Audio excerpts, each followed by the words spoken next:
Your Honor, I believe the last time we were here at the end of Mr. Melnyczenko's testimony, he was qualified as an expert in hyperbarics and hyperbaric safety, but I don't believe that his CV and his report have been admitted yet. Okay. Just so we're clear as why I'm going to start doing the questioning this way.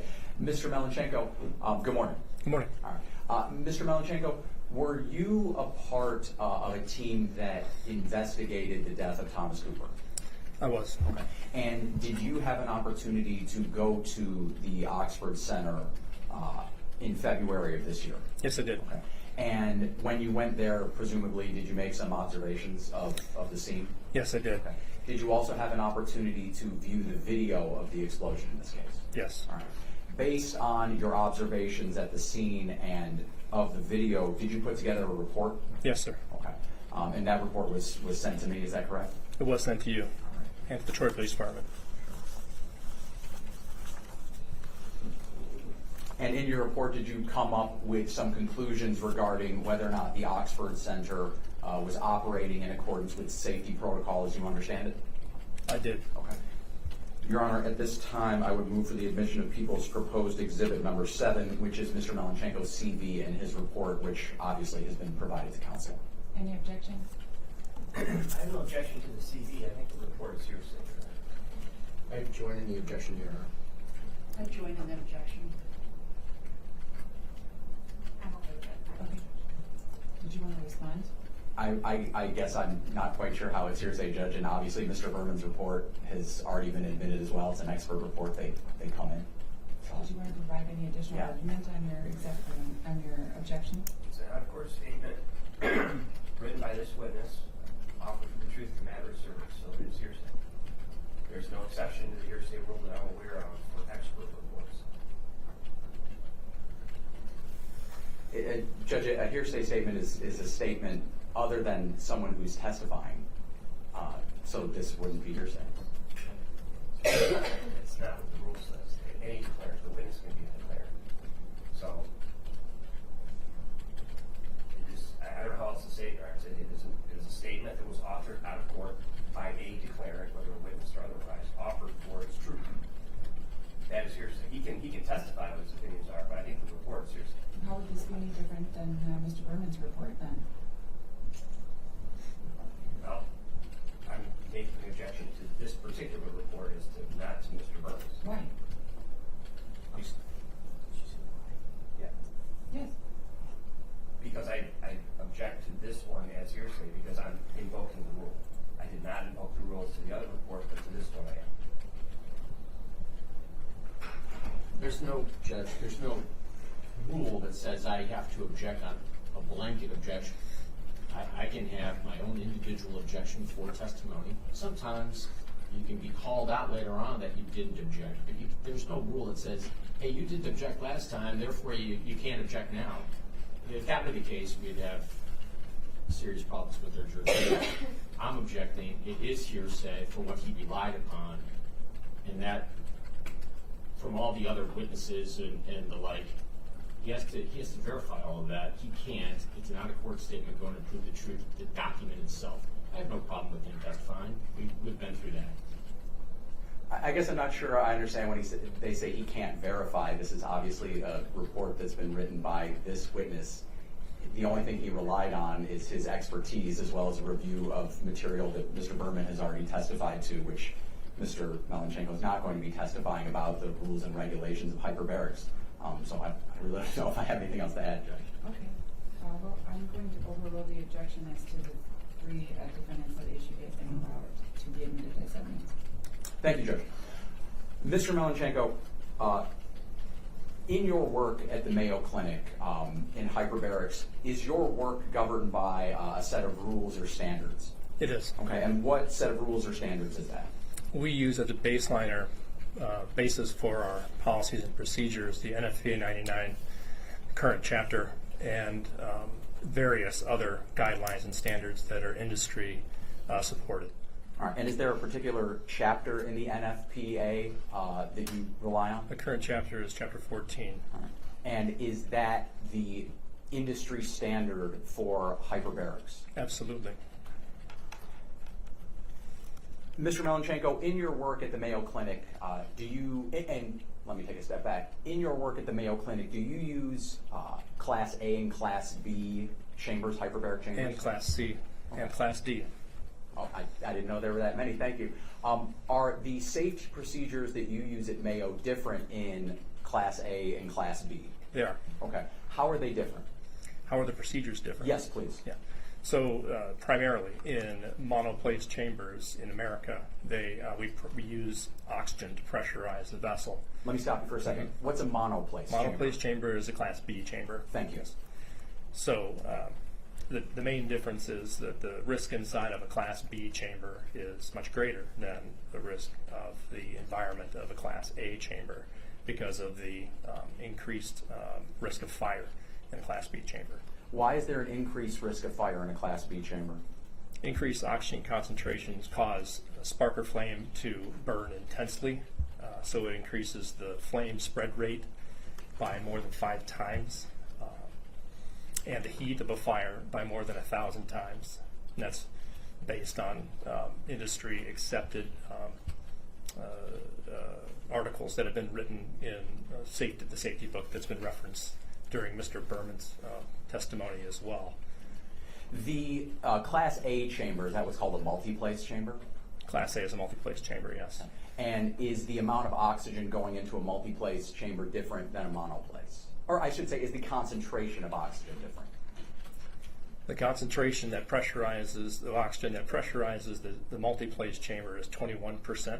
The concentration of oxygen pressurizes a monoplace chamber is generally 100% in the United States, typically.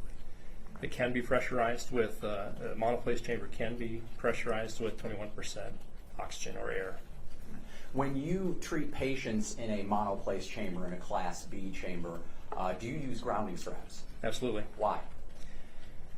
So grounding straps are the critical safety component that keep static from generating, building up, and then discharging because the patient is continuously earthed, is connected to earth from that grounding strap. And so any movement, any static that is generated, and static will be generated. It's not a question of if, it's when. Static is all around us. So it will be grounded to earth if they're connected to the grounding strap. You said static will be generated. If an adult was lying in a hyperbaric chamber, okay, a Class B hyperbaric chamber, laying perfectly still, would there still be a chance that static electricity could be generated? Yes. Okay. Can you explain that a little bit? Sure. In an oxygen environment, a person breathing 100% oxygen could have a seizure, which could lead to uncontrolled movements. That seizure could then generate static electricity as well. Would you ever put an adult in a hyperbaric chamber, a Class B hyperbaric chamber, without a grounding strap? I would not. Why not? It would be unsafe. It's not the industry standard. Do you teach trainings as part of your work at Mayo and part of your work with the UHMS?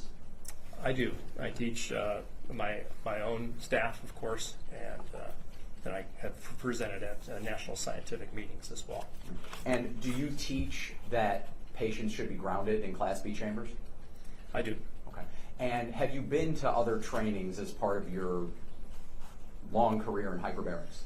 I have, and have also witnessed the grounding of patients at other facilities besides Mayo Clinic as part of my work for the Undersea and Hyperbaric Medical Society as a facility surveyor through the facility accreditation program. And have you ever been to trainings where they teach not to be grounded I have patients? Okay. And how long have you been, again, in hyperbarics? When did you start? 27 years. Okay. Sorry. And in your 1998. I'm sorry. 1998, yeah. Thank you. And in your 27 years, has patient grounding been the industry standard? It has.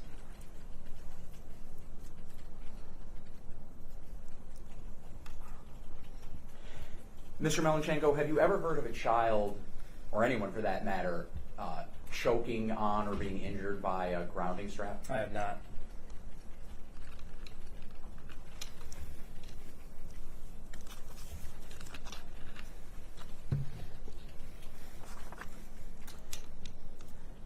Mr. Melnyczenko, what is a safety pause? So a safety pause is also could be called a timeout. It's really based on in medical terminology, a surgical timeout where the team checks if it's the right patient, if there's the right procedure is being done, ensures that the plan is well communicated to the team before the procedure can commence. And this was adopted into the NFPA 99, Chapter 14 in 2015. And so prior to 2015, the Mayo Clinic had done a safety pause on all of their therapies before it was adopted into NFPA 99.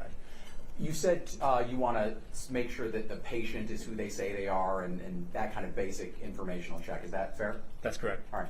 And if you knew that when you treat someone for hyperbarics, is it sometimes one treatment? Is it sometimes 10, 20, 30 treatments? It's generally many treatments, so up to 60 treatments and on average, if it's a radiation injury, let's say. But it could be as few as one or a handful. If you see a patient who you've seen over a dozen times and you recognize them, would you still confirm their identity and confirm why they're being treated? Regardless of how many times we've seen the patient, aside from recognizing who they are in the treatment, we would also want to ensure that all of the safety checks have been done before the treatment can commence. So we're looking for contraband items or prohibited items. We're looking to make sure that the grounding strap is connected, and we can verify that with a test just before the treatment, which is described in the Sequestration manual. When you do that check, do you physically sort of touch the patient to see if they're concealing anything, or do you ask them questions? How does that work? Yes, the patient can be checked physically, and we also ask them questions. Right. So You said you also check that the grounding strap is working properly? we do. Can you explain to the court how you do that? Sure. So the grounding strap, as it's connected to the patient's wrist, it is also plugged into the hull of the chamber. The patient is then moved into the chamber so that the rails are touching the cart, so their weight is touching the cart. They're connected to the hull of the chamber. We also then we hand them what's called a grounding bar, which is connected to the other end of the multimeter. One end of the multimeter is plugged into the hull of the chamber. The other end is plugged into the grounding bar, which is then handed to the patient. At that point, we can see a reading of resistance in ohms on the ohm meter. Is that also called a multimeter sometimes? That's correct. Okay. Yes. So on the multimeter, you will have ranges of settings, and so if it's an auto-ranging multimeter, it will display a value. Sometimes you have to choose which value to set it to. And in Sequestration manual, you'll see that they recommend 20 million ohms is selected when you're performing the patient grounding. And is that something you do with every patient that you treat? Yes, Is that something that, according to UHMS guidelines, is supposed to be done? it is. Is that something that, according to the NFPA, is supposed to be done? It states that it has to be verified prior to every treatment, yes. Thank you. Mr. Melnyczenko, when you inform a patient of potential risks of hyperbaric treatment, you mentioned seizures is one potential side effect? Mm-hmm. Is that a yes? Yes. Okay. Should they also be made aware of fire being a potential risk in a Class B chamber? Yes, absolutely. Fire and potentially death. Mr. Melnyczenko, did you have an opportunity to listen to the testimony of Tiffany Hosey way back in September? I did. Okay. And based on her testimony, did you form an opinion as to whether or not the Oxford Clinic was operating in accordance with NFPA 99, Chapter 14, and quite frankly, the UHMS guidelines regarding hyperbaric treatment and safety? It sounded to me like they were not. Okay. What made you come to that conclusion? She had made several complaints that safety checks had not been done, that grounding straps were not performed, safety pause had not been conducted before treatment. She identified that, in her experience as a UHMS surveyor, she had been to many other facilities and has seen that those procedures were taking place, but were not taking place at the facility where she worked. Mr. Melnyczenko, in your experience, is there any reason that a patient, particularly a hyperactive child, should not be grounded using a grounding strap? I can think of none. Mr. Melnyczenko, do you know Jeffrey Mosteller? I do. Okay. How long have you known him? I worked with Jeff in 2004, from 2004 to about 2005. I lost contact with Jeff about 7 years ago, but I knew him during that time and worked with him at Beaumont Hospital. And was that, were you guys working in the field of hyperbarics? Yes. Okay. Were you his coworker? Was he more senior to you? He was my supervisor. Okay. At that time, do you recall, was he teaching the use of grounding straps? Or using grounding straps, I should say? Question doesn't quite fit here because we were operating a multi-place chamber, a Class A multi-place chamber. Very good. Okay, thank you. That's right. Thank you for letting me know. Would Jeffrey Mosteller have gone to similar trainings as you, as far as learning how the safety of hyperbarics and things like that? Yes. Speculation. Response. I'll move on, Judge. It's fine. Because I was going to sustain the objection. No problem, Judge. Mr. Melnyczenko, I want to go forward now to when you went to the Oxford Center. Okay, I'm sorry, the Oxford Clinic. I always say so. After you went and you made some observations, obviously you physically went to the building. Is that correct? I did. All right. And were you with Mr. Berman and other members of law enforcement at that time? I was. Okay. Mr. Melnyczenko, did you make any specific observations as it relates to the pillows that were being used in the hyperbaric chambers? We observed a few things. The investigators had not myself, but I observed a pillow and a pillowcase being removed, the pillowcase being removed from the pillow, and during which time we saw that there were saw and heard static sparks. Objection. Is this the pillow that was in the chamber, and if not, what's the relevance? Was it a pillow in a different chamber than the one that was on fire earlier? All of the pillows in the facility that we saw in the facility were of the same type, that had a 100% polyester fill. Objection, Your Honor, the answer is not responsive to the question. My objection is that there needs to be clarification if he's talking about the pillow and the case that were in the chamber that erupted, and if not, then what is the relevance? So he was in the process of answering that. I believe that his answer was that it was not the one that was in the chamber.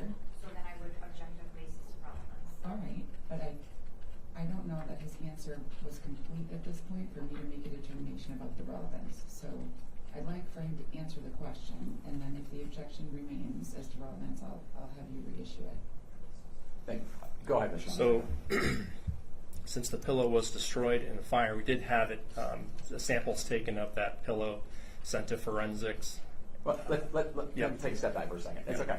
So the pillow that you checked was from a different chamber It than was. the one where the fire? That's correct. Okay. Did you have a look at all of the pillows in the facility? I did. Okay. And did they all have the same materials inside the pillows? Some of the tags were destroyed or difficult to read or worn, but they all seemed to be of the same type. They all looked the same, and those tags that I could read did identify that the filling was 100% polyester and the outer covering was cotton. Okay. Okay. A pillow being 100% polyester on the inside, is that problematic? We know that polyester is capable of generating more static than other materials like cotton. We also know that cotton doesn't hold humidity very well, and so the humidity does help to reduce levels of static, which is why that's important. So there was a 100% polyester fill, which may have contributed to the static generation inside the chamber. Speculation.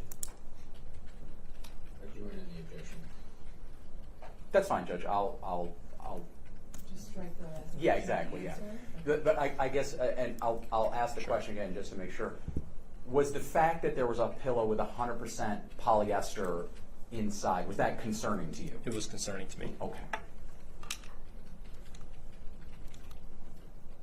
And while you're at the Oxford, did you note any grounding straps on the scene?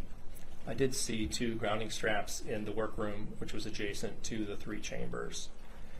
Inside the workroom, there were 2 grounding wires and 2 grounding straps, along with a multimeter or ohm meter. Mr. Melnyczenko, did you have an opportunity to review Thomas Cooper's medical records? I did. Okay. And did you have an opportunity to review his informed consent form? Yes, sir, I did. Was there any notification of the risk of fire on that form? It stood out to me that fire was not mentioned at all in the consent form. It also stood out to me that it was not signed by a staff member, at least the copy that I saw. Based on that, do you believe, I'll ask a better question. Did you have an opportunity to review the fire that led to the death of Thomas Cooper? I had a chance to review the video of the fire, yes. Okay. And did it appear to you as though Thomas was wearing a grounding strap at the time the fire started? It did not. And let me ask you this: did you watch the entire video, not just the end of it, but the entire video? We spent most of the better part of a day with the Troy Police Department and reviewing bits of the video. We did watch the video in its entirety in the morning. As far as there are 2 videos essentially that you're referring to. You're referring to one that shows the operator's panel of chamber number 2. And the second video that we watched, it was an overhead view that faced all 3 chambers. Could you see what Thomas was wearing when he got in the chamber? I did. It appeared to me that he was wearing pajamas. And were you able to observe where and when the fire started? So as about 40 minutes passed from the time that the chamber was pressurized to the moment where a flame was seen on the video. And what I observed was that Thomas was moving about in the chamber from left to right and then up and down the gurney. And in doing so, he exposed a portion of the mattress. And just before the flame was seen, he was laying on top of a pillow. He was, which was on top of a sheet. He also had a blanket over him. And he moved from left and then back to right. His left knee moved towards the mattress, and that's where the flame was seen. When the mattress, you made a point, you said the mattress becomes uncovered. There's obviously a sheet on top of the mattress, is that right? A portion of the mattress, yes. Okay. And why is that significant? What is significant about the mattress becoming uncovered? Well, because the patient was not grounded continuously with skin contact on the wrist strap. The only thing that could have potentially grounded him was the grounded mattress. So it was if he had built up static and then came into contact with a grounded surface, then that increases the potential for a static discharge to occur. Okay. Is that a static spark, what we would maybe commonly call it? In the fire triangle, we have oxidizers, fuel, and heat. And so the only heat source that could have been possible, from what I observed, was a static discharge. Okay. And when the mattress sheet was separating Thomas from the mattress, okay, there was no static spark or static discharge at that point, correct? I did not see one. Okay. What's the difference between, if you can tell us, what's the difference between Thomas being on the mattress with the sheet and then Thomas coming into contact with the uncovered portion of the mattress? Could you rephrase that? Sure. So the static discharge happened when Thomas touched the uncovered portion of the mattress, correct? So my question is, what's the difference between Thomas touching the cotton sheet on top of the mattress and Thomas touching the bare mattress? I see. Yeah. So anything between a grounded surface and a conductor, which would have been Thomas. And would the mattress have been a grounded surface? The mattress would have been a grounded surface, and the conductor would have been Thomas. would be a insulator or a barrier between a grounded surface, which would have increased the likelihood of a static potentiating and then having nowhere to go but sit and potentiate. And then once he came into contact with the grounded mattress is when the static was released. And is it, as a non-scientist, I'm going to try and phrase this correctly, did the static discharge occur because Thomas was not grounded and the mattress was grounded? I'm going to object. I think this is beyond his area of expertise. I would join that objection. I'm sorry, what?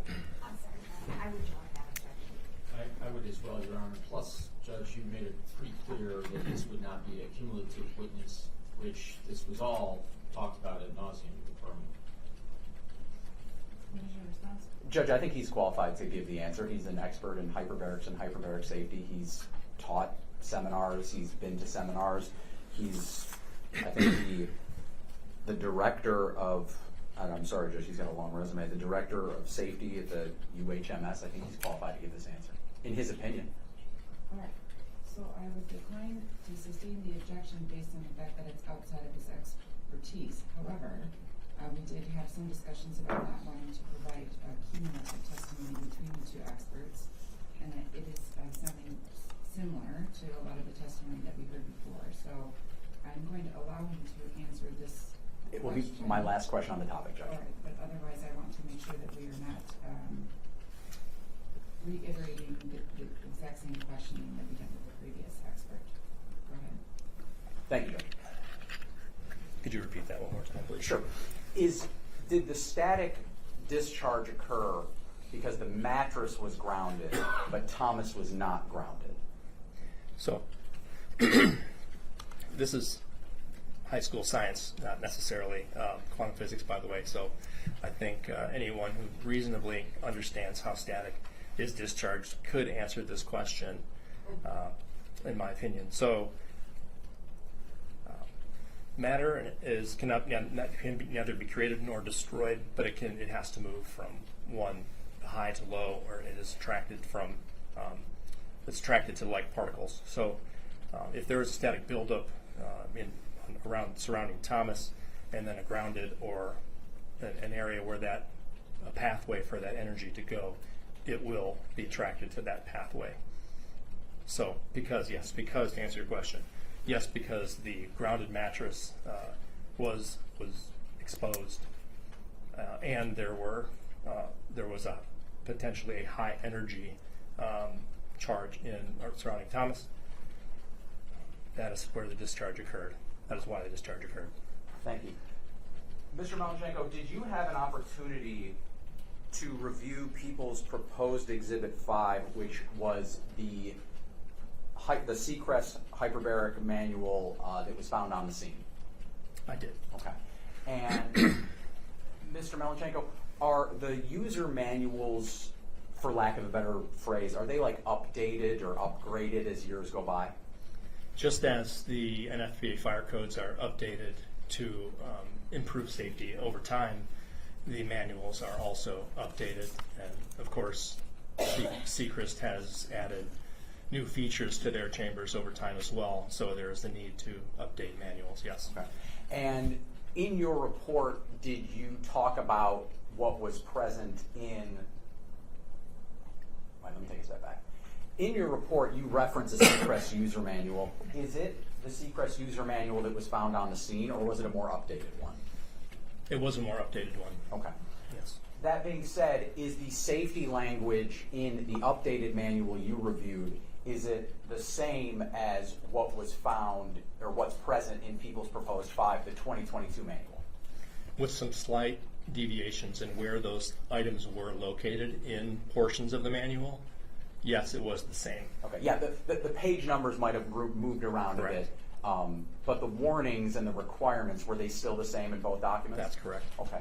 And Mr. Melnyczenko, did you also have an opportunity to review People's Proposed 14, which is the 2012 Sequest manual? I did. Okay. And aside from pages being moved around, did you review the safety warnings and requirements in this manual as well? I reviewed them, yes. Okay, and are they all, aside from page numbers, are they all similar as far as it relates to the warnings of hyperbaric treatment in a Class B chamber? They are similar but not the same. Okay.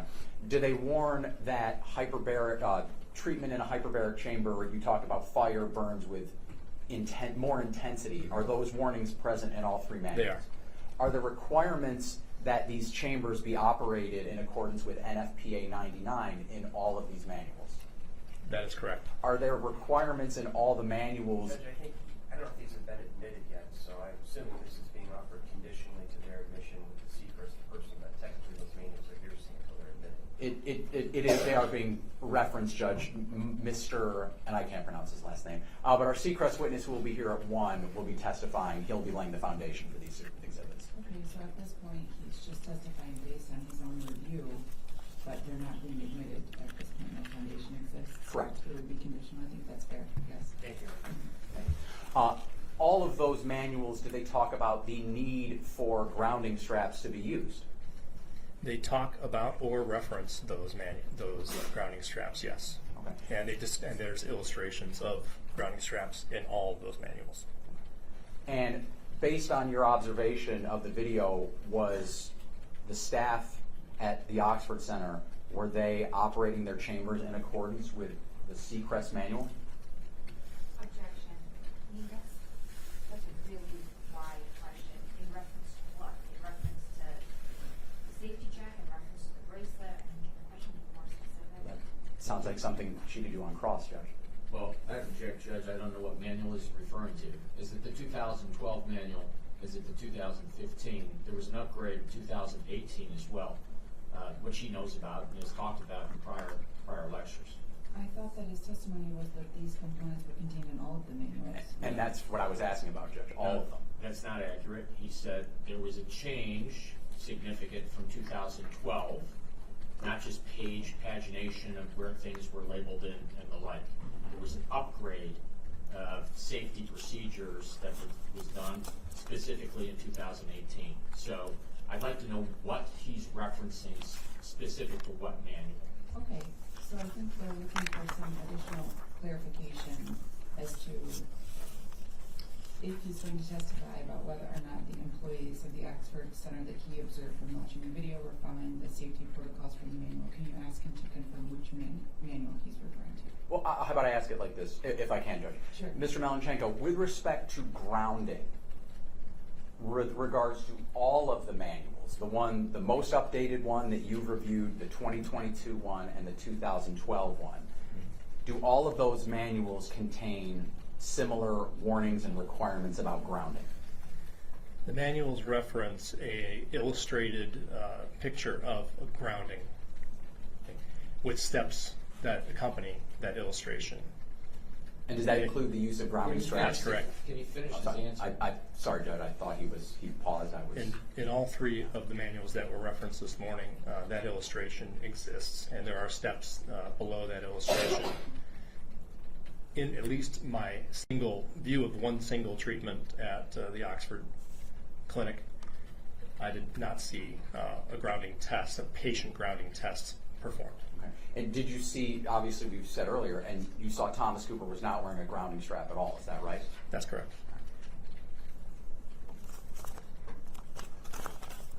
And just so we're clear, is wearing a grounding strap required by all of the manuals that you reviewed? It is.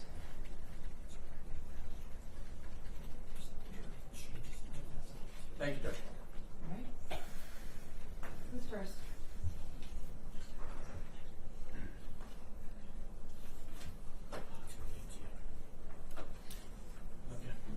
I'll go first, Judge. Thank you. Yep.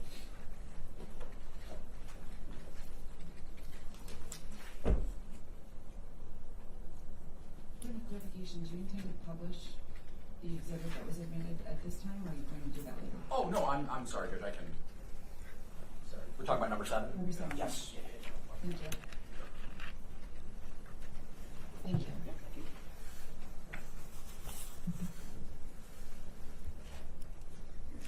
Good morning, Mr. Melnyczenko. Good morning. How are you? I'm well. How are you? Good. I want to go just through a few things briefly. Had you ever interviewed my client in your expert report? Gary Marken, could you stand up for a second? Have you ever interviewed him? I have not interviewed him, no. Did you ever read his interview? Did I read his interview? I No, I asked- did not. Okay. I'm not sure what interview you're referring to. I'm sorry. It was a 3-hour interview he gave to the police. Did you ever have a chance to look at that? No, sir. Okay. You said you reviewed, or you were, did I get it correct? You were in the courtroom when Ms. Hosey testified? I was, yes. Okay. Anything you disagree with as it relates to her testimony? I can't say that I remember the entirety of her testimony, so there was nothing that stood out to me. Okay. Anything you were here with Mr. Berman? I was not here. Well, I was not in the courtroom when he was testifying. No. You met with him and talked with him?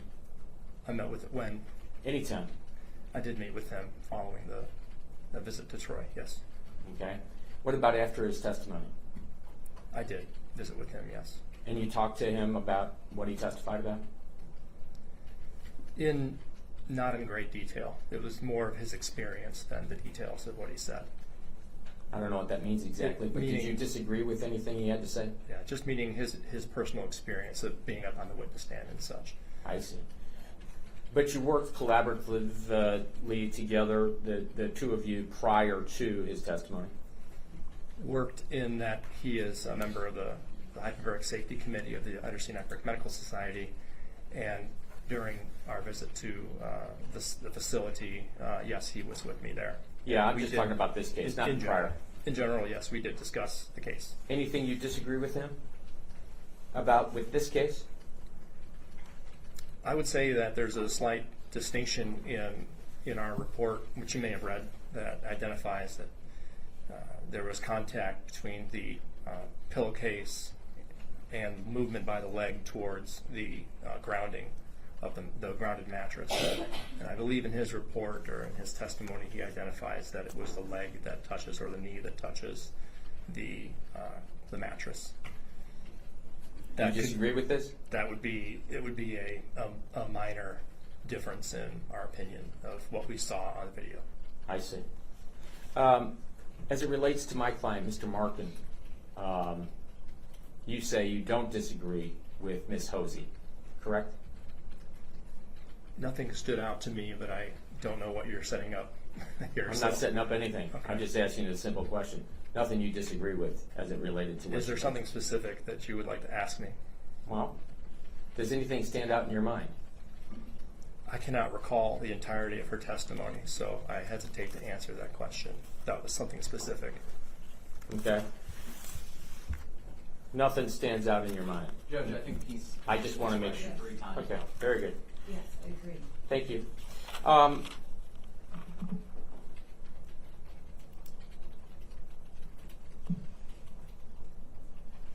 There was nothing mechanical as far as this machine, this hyperbaric chamber, that had this accident. There was nothing mechanical that caused it, correct? I would say no.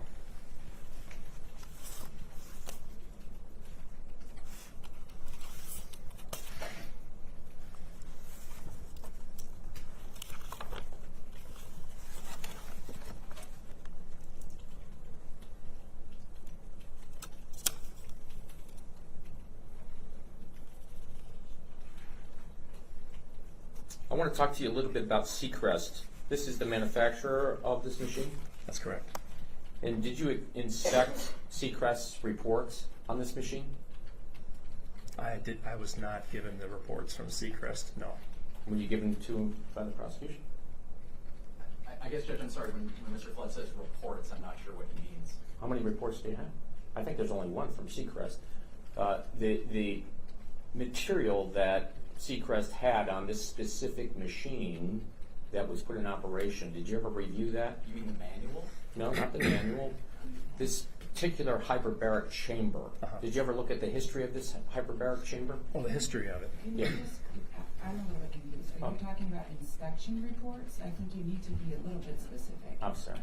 Thank you. Not manuals. No other report was issued that I'm aware of based on what I'm seeing here from the prosecution. I think he just answered it. Let me just illuminate it. Okay. The history of this particular machine that was in the fire, the accident itself. Did you read the history of it? It was referenced in testimony given by workers in the, and also referenced during our discussion at the Troy Police Department, but I did not physically review those documents, but it was discussed. Thank you.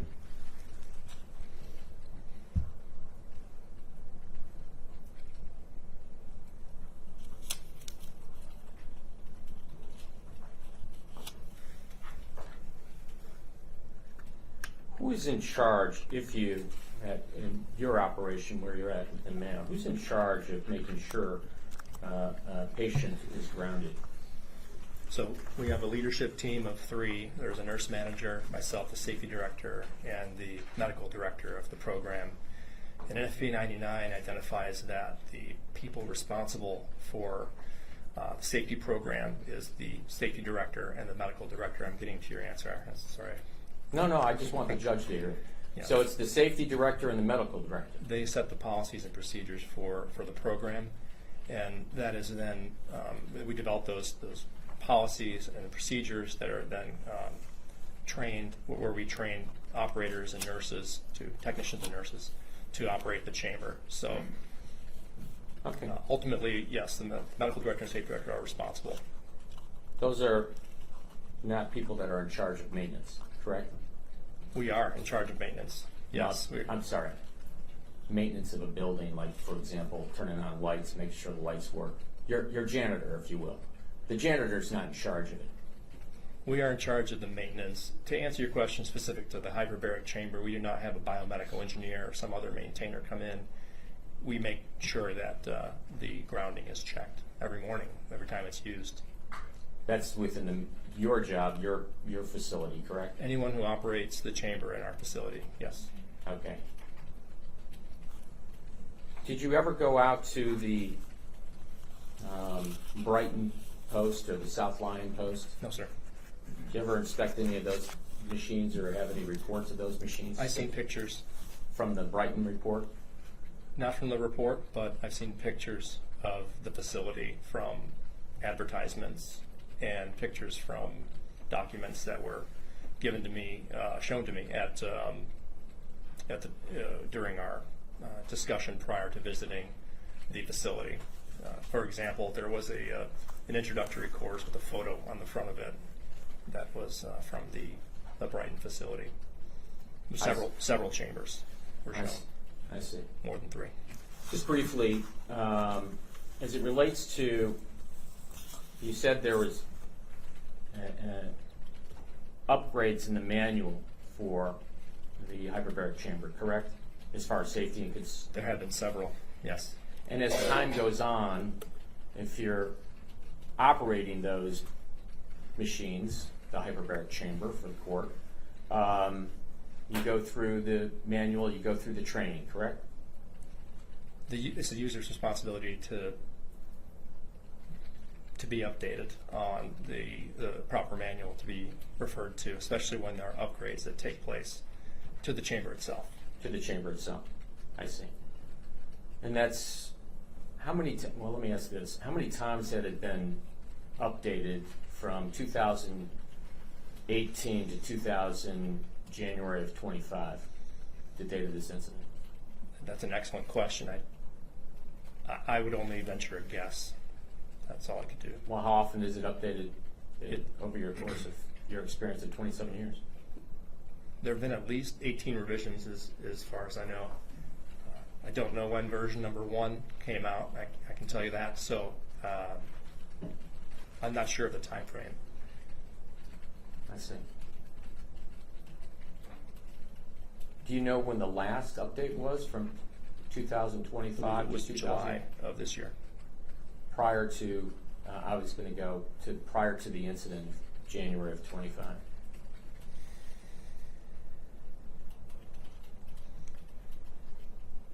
I believe it was May of 2024 or 2023. I'm not sure, but it was either the year prior or the year before that. A good question for Seacrest. You work with Seacrest on a regular basis? What do you mean by work with? Well, you go over, we'll strike that. Do you have any relationships at Seacrest where you consult with him? Well, they have a technical support program, so yes, occasionally we do call tech support. We do interact with the technicians when they come in for annual maintenance on the chamber itself, yes. Have you read the responsibilities and duties of Seacrest when they see a faulty machine Where is that found? within their manual? Could you repeat that, please? Have you ever reviewed with Seacrest in their manual as it relates to a faulty machine, a defective piece of equipment? Have you ever, what their responsibilities are and what they will do? So there is a total care maintenance program that facilities can engage in. So you pay for an annual service, and they can come in whenever there is a problem with the chamber, and they'll come in and repair it. So yes. So I just want to make sure I'm clear on something. Two things. One, has there ever been a recall on any of these hyperbaric chambers that you know of? Not that I know of.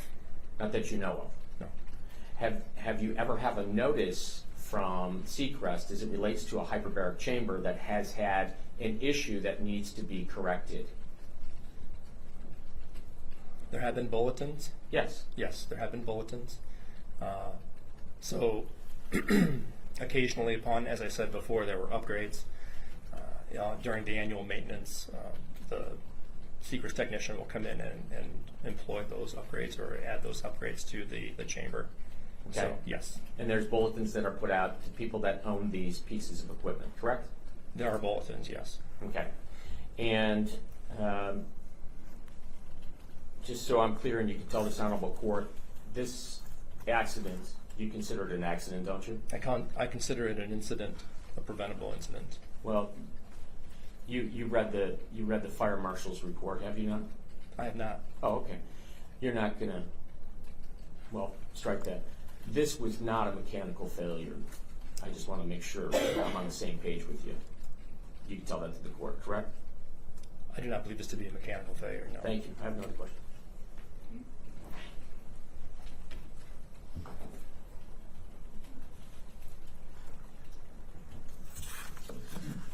Mr. Melnyczenko, I'd like to return to your qualifications a little bit. The University of Phoenix degree, that's the online degree, right? I attended in person. You attended in person. Were there any courses in electrical engineering at the University of No, Phoenix? sir. Were there any courses in the cause or origin of fires No, at the sir. University of Phoenix? Have you ever taken a class in electrical engineering? No, I've not. Have you ever taken a course in the cause or origin of a fire? I have taken courses in the causes of hyperbaric fires, yes. Well, that wasn't my question. The cause and origin of fire under NFP 921. Well, that was the rest of your question. Yes. I have not, no. And with respect to your current position at the Mayo Clinic, you're the Technical and Safety Director of Hyperbaric Medicine. That's correct. Have you held that position since 2015 when you started there? Yes. In the previous position at Beaumont Hospital, your CV has it as, again, the Technical and Safety Director of Hyperbaric Medicine from 2004 to present. Is that a typographical error? I was the technical and safety director when I left that program. I was not the technical safety director when my work started there. All right, so when your CV says from 2004 to present, you were the Technical and Safety Director of Hyperbaric Medicine, that's not true. You're not presently the director, are you? Position upon leaving You got to facility. answer my question, sir. Can you repeat your question, please? Sure. You're not presently the Technical and Safety Director of Hyperbaric Medicine, are you?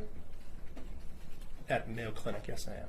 But not at the William Beaumont Hospital. And if you look at that, the heading of that title, it says previous position. Okay, but it says 2004 to present, doesn't it? It does. Okay, that's a mistake, right? That's correct. Okay, you made a mistake, right? That's all right. I made a mistake, yes. And certainly you were not the technical and safety director of hyperbaric medicine in 2004 either, were you? I was not.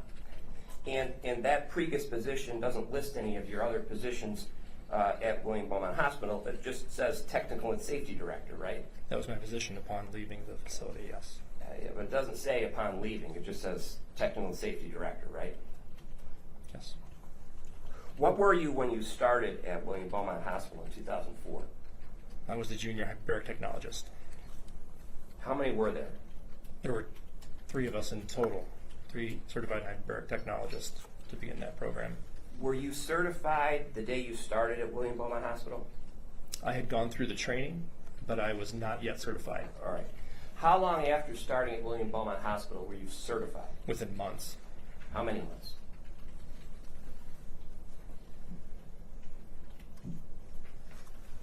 It's a long time ago. Please forgive me. All right. I don't exactly know the month. Were you operating a hyperbaric chamber at William Beaumont Hospital prior to being certified to do so? I was. The certification you received, was that as a result of taking a test? Yes. And how long did it take you to take that test? How long did it take me to take the test? Correct. Is it an hour test, 2-hour test? About, I would say 2 hours, yes. And who grades that test? It would have been a proctor that was identified by the National Board of Diving and Hyperbaric Medical Technology. All right. And who provided you the training that you talked about prior to being certified? There was extensive training. So it begins in the Air Force.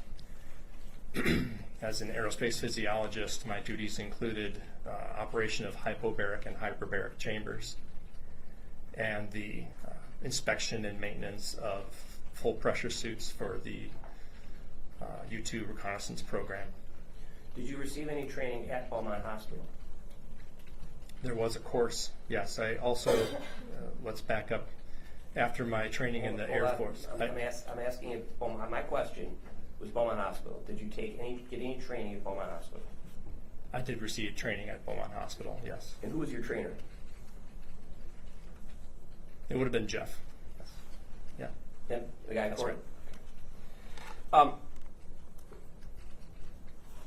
I want to return to something that Mr. Flood asked you. You and Mr. Berman spoke after he testified? Me and Mr. Berman spoke after he testified, yes. And what I heard you say was you talked about him being on the stand. Do you remember that answer? I do. Okay. And did you and Mr. Berman discuss the questions he was asked? Not in detail, no. Well, that's okay. Did you at all discuss the questions he was asked while on the witness stand? Yes.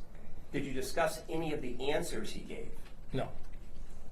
And so, walking in here today, you knew, at least from some of the questions, that Mr. Berman had been asked, right?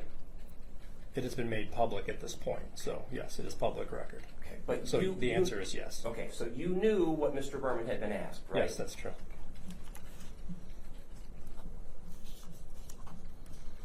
With respect to the reports that you and Mr. Berman have, Mr. Flood identified a difference in those two reports, right? Yes. And the difference is basically your observations of what's seen on the videotape, right? Correct.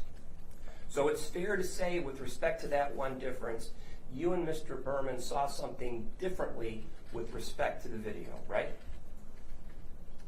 We saw something different, yes. And there was a lot of discussion about that difference within the room between the investigators, and all of us, the 4 of us that were in that room, yes. Yeah, when did that occur? So that would have gone February 5th. February 5th. Was that before or after the report was issued or written Before. by you? And so there was a discussion of the difference that you and Mr. Berman had in the presence of the Troy Police Department, right? That's correct. Okay. Was that discussion videotaped to your knowledge? It was not. Do you know whether there's a report from the Troy Police Department about that discussion and that difference? Not to my knowledge. Or the debate that apparently went on in front of the Troy police officers? Not to my knowledge.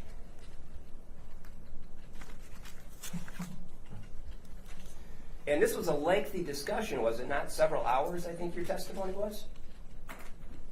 Several hours prior to going to the facility, following the return to the police department, it was roughly 3 hours.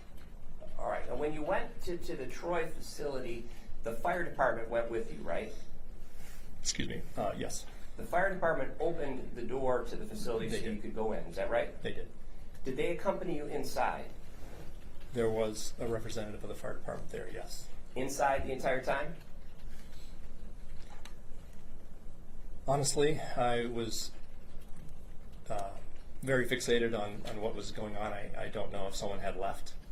Someone could have possibly left during my time in the facility. So I can't answer that. When you went in with the Troy Police Department, items were taken by the police, right? I know that at least one item was taken, yes. Items were moved around in the room by the police, right? I don't know. I did not witness that, no. Did you manipulate anything in the building itself while you were there? Aside from moving items that were perhaps in our way, like the cart, for example, no. There was also the opening of the panel on the side as well. The panel of the chamber that had caught fire, right? Correct.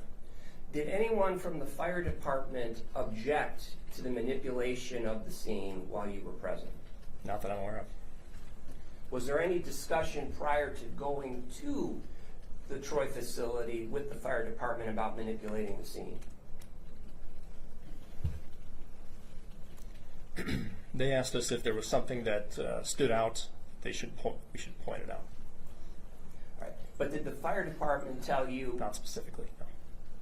Did you? Sorry, they did not specifically tell us to manipulate anything at the scene. No. You got to wait for my question. I think you're trying to get ahead of me, and Sure. just let the question come out, and the answer will follow. All right. Did the Troy Fire Department, any personnel from the Troy Fire Department, tell you prior to going to the facility, don't manipulate or mess with our fire scene? They did not. Do you know what the scientific method is? Yes. Can you tell me what it is? Well, you test a theory, and you have to try that theory against several factors. So, so I would say that the scientific method is a way that you can prove that a hypothesis is true How do you do that? through testing. Well, have you ever used the scientific method in your career? To test certain items, yes, like an IV pump, yes. Did you use the scientific method in preparing your report here? I would say that I was not necessarily testing a hypothesis. I was getting my observations. I was getting my views. So no. Right. So in the answer to my question, you did not use the scientific method in preparing this report or your opinions in this case. True? I was getting my views, so that's true. But the answer is you did not use the scientific method, correct? Since I was just getting my observations and views, I did not use the method as you're describing. No. So to answer my question with a yes or no answer, you did not use the scientific method, did you? No.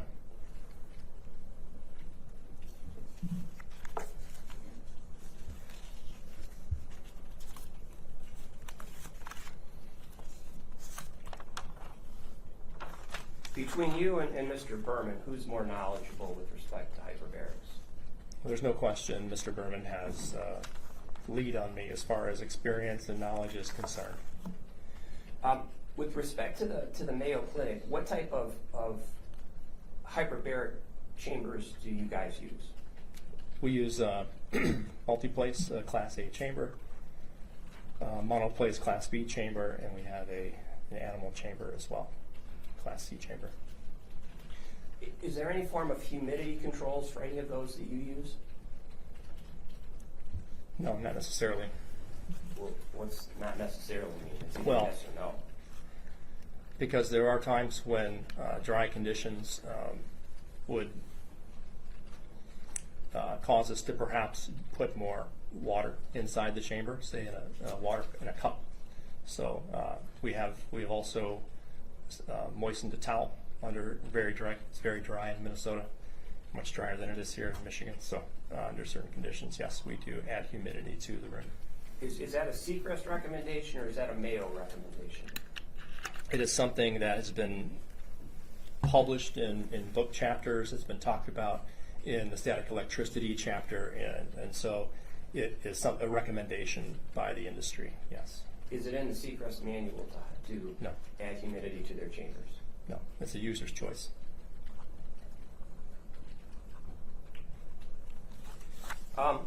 With respect to the testing that you utilize for static in the patient where they hold the bar, you remember that testimony? I do. How long has Mayo been doing that? As long as I've been there, Since 2015. at least. And was that being done in any of your other areas that you worked, Beaumont? Not at Beaumont, because we did not use that type of chamber.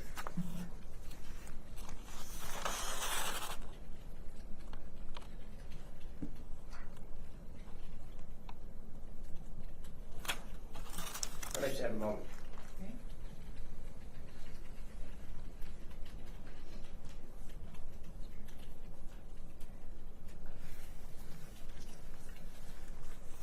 You were aware of the court's order of sequestration, right?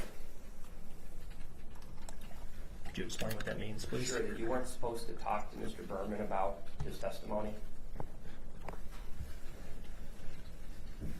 I don't believe I was made fully aware of that, but Well, what's fully aware? Were you aware at all? I knew that we should not discuss details of the case, but of what he was asked. Excuse me. But I only asked him about his experience up on the witness stand. That was the only questions that I asked him. But you knew you weren't supposed to do that, right? I did not. You knew you weren't supposed to ask him about what questions he had been asked, right? I did not ask him about that. So these prosecutors didn't tell you not to talk to Mr. Berman about his testimony or his experience in the courtroom? Not that I can remember. I have no further questions. Okay, next.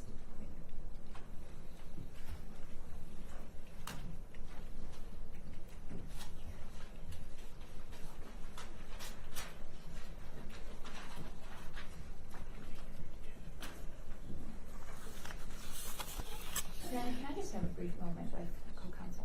Sure.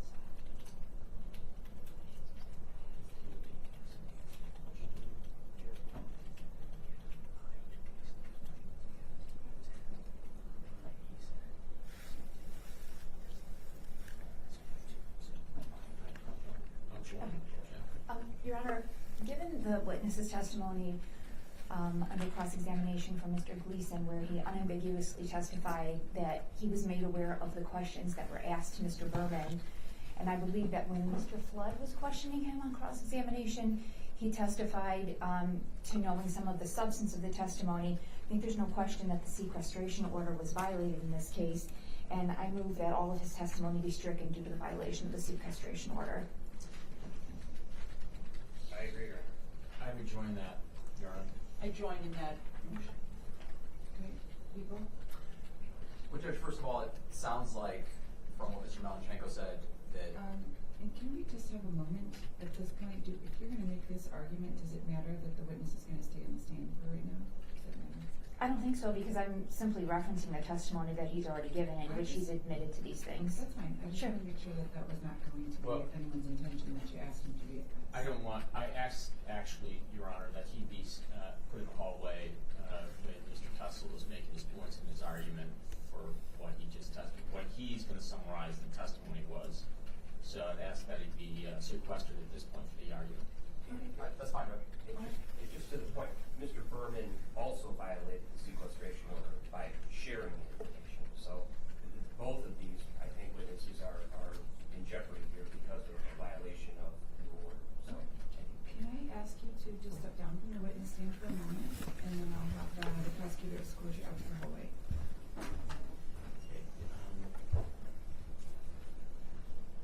also read the paper. He also read the paper.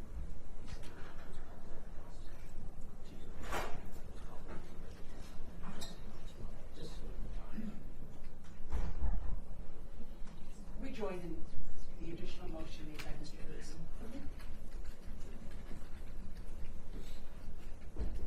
Were you in a position to respond at this time? Yeah, Judge, I think first of all, ultimately, obviously, this is something that's within the discretion of the court. I think also the real question that would probably need to be asked to Mr. Melnyczenko is, did his discussions with Mr. Berman, did they change anything that he was planning on testifying to? I think the testimony that you've heard is very clearly based upon his own observations, it's observations about what's in a manual, it's observations about what he saw on a video, it's observations about his experience. None of that would have changed based upon whatever potential conversations he had with Mr. Berman. Also, Judge, I think he's very clear that when he spoke with Mr. Berman, he was talking about his experience, and I think he point blank said that they didn't talk about any of his answers. That's my recollection of the testimony. And to his point, Judge, there was a lot of media on this case. There is a lot of public knowledge that's out there. There are things that he may have heard and seen that had nothing to do with conversations with Mr. Berman. So at this point, Judge, I don't see the reason or the need to strike his testimony. I think it would be a good question to ask him, would he or did he change any of his answers based upon the information he got about Mr. Berman's experience, not about what he actually testified to. Your Honor, to allow Mr. Kessel's suggestion would be to allow witnesses to voluntarily and willfully violate the court's order and then not suffer any consequences by then piggybacking and saying, it wouldn't change anything that I said. He unambiguously testified that he knew the questions that were asked of Mr. Berman. This is an unfair advantage. It allows him to prepare in a way that no other witness would be allowed to prepare. It gives him insight into the questions that he's going to be cross-examined about or direct examination, although presumably the prosecution presented him. But it is their responsibility to make sure that this doesn't happen. And the record is clear that it did happen, and Your Honor's order was violated, and there has to be some repercussion for that, Your Honor. Well, I don't know how we call it voluntarily and willfully. If he also testified that he was not specifically advised that he could not have any conversation with this witness. I think your point as to the prosecution and what they explained to him in terms of a sequestration order may apply here, but that's an issue with the prosecution, not necessarily this witness. The testimony that I heard from him today was two-part. He very clearly, I think, answered that the only conversation that he had with Mr. Berman was about his experience. I don't know that anyone asked him to really expound on what that meant. I'm only taking it to mean that it does not appear that the conversation was an intent for him to figure out the questions that he was asked or the answers that he provided. He also separately indicated that anything else that he heard about the testimony of Mr. Berman came from the public record because it was information that was in the public record after the hearing was over. I think this also reinforces why I will hold fast on any decisions about live streaming the testimony while it's happening, but clearly he didn't have an opportunity to do any of that. But I don't know that I've heard anything in which he's indicated that he was willfully or voluntarily seeking out specific information from this witness, and it doesn't appear that anyone had asked that he was instructed to have absolutely no conversation with the witness. Your Honor, when Mr. Gleason was cross-examining him, he elicited testimony from him that he knew the questions from Mr. Berman that Mr. Berman was asked. Unless I misheard that, and I invite brother and sister counsel to correct me, But in my opinion and my recollection is that his testimony was that he knew the questions that Mr. Berman was asked. For Mr. Berman? Yes. I think that you're oversimplifying the answer. I do. would respectfully disagree, Your Honor, and I believe that that was something that Mr. Gleason followed up on in his cross-examination. I 100% agree with Your Honor that part of his testimony was about his experience, but upon further questioning from Mr. Gleason, it became clear that he was aware of the questions that were asked of Mr. Berman via his conversation with Mr. Berman. I might have to go back and take a listen. I think that's not exactly what the court recalled, quite frankly. I think when it started to appear that he was being questioned about any questions that Mr. Berman was asked, his answer was not straightforward, that Mr. Berman told him exactly the questions that he was asked. He was very clear that Mr. Berman did not report to him the answers of any of his questions, but I believed that his response in terms of the questions, anything beyond experience, which is what he testified he discussed with Mr. Berman, it was a little bit less clear in terms of the answer. I believe that he followed up responding that there was information in the public record about the testimony or the questions that were asked. So if this is going to be a sticking point, which I assume that it is, it might be helpful for me to just take a break and listen to it myself. I have one more thing to add, if I may. I, sitting here, have noticed that the witness, his demeanor, his answers to the questions, his comfort level is very different than it was the first time he was up there when he had no information about what this was going to be like. This is just I'm asking for judicial notice that his confidence level and demeanor is different, and it has to do, I believe, with his knowing what to expect and No, knowing what I questions to disagree. ask. I very much disagree. When we left off, I was very thankful that the day was coming to an end because we were talking about his credentials, and I had 4 defense attorneys that were ripping him apart for the school that he went to and a typo in his resume. So it is much different today. He's already been qualified as an expert. I would find that any difference in his demeanor was directly as a result of the way that he was being questioned by the defense attorneys before we broke. And coming in here today knowing that that hill has already been overcome and he's an expert. So I think that that's a huge stretch to ask the court to take judicial notice of his demeanor being more relaxed, and it must be as a result of him knowing all the questions he's going to be asked. I completely disagree, and I think that's inappropriate. But at this point, before I can make a decision, I'm going to listen to the testimony again. So Your we'll Honor. take a short recess. Yes. Would it be possible to have the witness rejoin us, and I can just ask a few questions and see if that clears up the record? I would like to listen first, and then we can do that. So we'll take a short recess here, and we'll be back. Order is now in session. Honorable morning guest presiding. I think you can be seated. We are back on the record with the state of Michigan versus Aleta, Moffitt, Jeffrey Mosteller, and Tamela Peterson. A police case reference is on the record. Thank you. Good morning, Your Honor. Chris Kessel for the people on all cases. Danielle Hageman Clark on behalf of People for All Cases. Joe Gleason. Tom. Helen Michaels on behalf of Aleta Moffitt continues to be present in court. Okay. Good morning, Your Honor. Todd Flood on behalf of Mr. Marken along with my colleagues. Okay. Good morning, Your Honor. Aleta Shaw on behalf of Mr. Mosteller, who is present in court. Thank you. Thank you for the opportunity to have that recess here so I could listen again to the testimony that was provided on the specific point at issue, defense motion regarding the sequestration order, whether or not it's been violated and what sanctions, if any, would be appropriate. I believe that there was a request from Ms. Sharon to ask the witness a few more questions before we proceed on the motion that's being made. Is that still your desire? Yes, Your Honor. And did you want to place anything on the record in response, or do you want to wait until this witness is questioned again? Judge, I'm happy to play something in response now, and then we probably save some time later.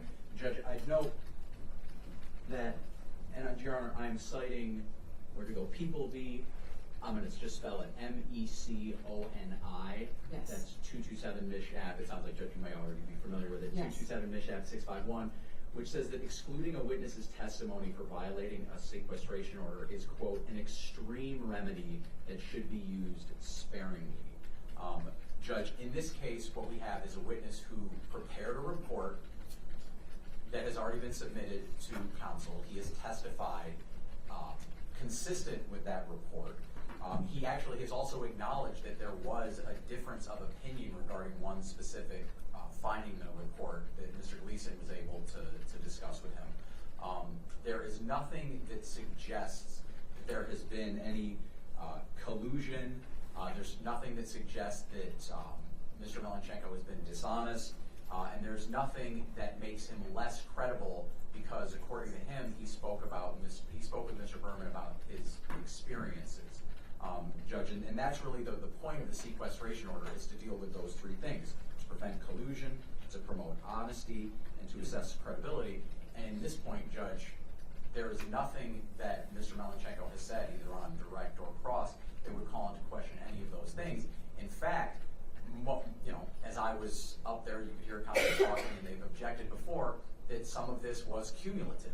So if he's giving the same answers, then there wouldn't be an issue, and I'm not suggesting he did, but even if he knew word for word all the questions that were asked, he was still giving, answers that they thought were cumulative. So if it's repetitive, then there's no issue with these three factors.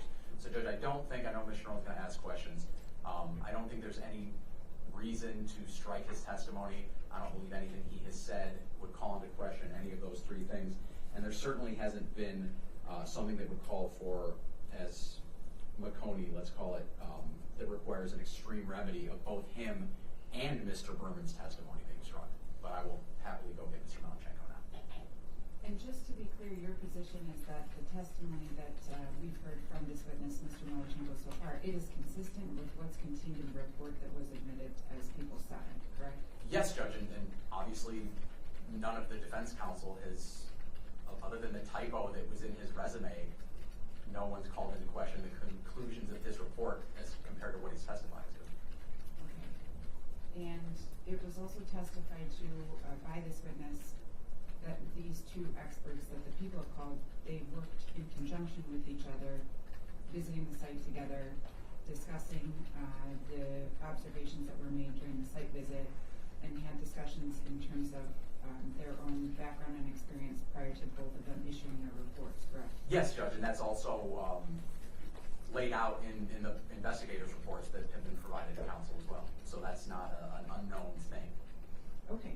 Well, I think it's important that we all have the same information that the court has in terms of what the actual testimony was, which I will likely rely upon if this is going to be renewed after Ms. Sharon has an opportunity to question this witness. But during the cross-examination of on behalf of Mr. Marken by Mr. Flood, the witness testified that they did not talk about what Mr. Berman testified to in any great detail. It was more of his personal experience of being on the witness stand. I know that Mr. Gleason then asked him if he was aware of the court sequestration order, right? And his answer was, I know that we should not discuss details of testimony or of his testimony. I only asked him about his experience on the witness stand. I did not ask him about any of the questions that he was asked. There was later an acknowledgement that questions were discussed, but clearly not any of the answers that he gave during his testimony. And then when Mr. Gleason asked, walking in here today, you knew at least some of the questions that he had been asked, and his exact response was, it has been made public at this point, so it's public record. So that was the actual testimony, because I want to make sure that everybody has the same information that I have in terms of making any decisions on this point. If you'd like to go and get the witness at this point, you can. Sure. So, back on the record, still under oath. Yes, ma'am. This attorney is going to question you on a couple of points. We may or may not take a break at that point, but I think it's important for her to have the opportunity to ask a few questions, okay? Yes, ma'am. Please. Good morning. Good morning. I'm the attorney for Jeffrey Mosteller. I'm going to ask you a few questions. So I do kind of want to revisit your conversations with Mr. Berman. Sure. Okay. I think you already indicated that you were present when he testified in court, correct? I was present in the hallway. Yes, in the building. Mm-hmm. But yes? Yes. Okay, but out in the hallway? Yes. Okay.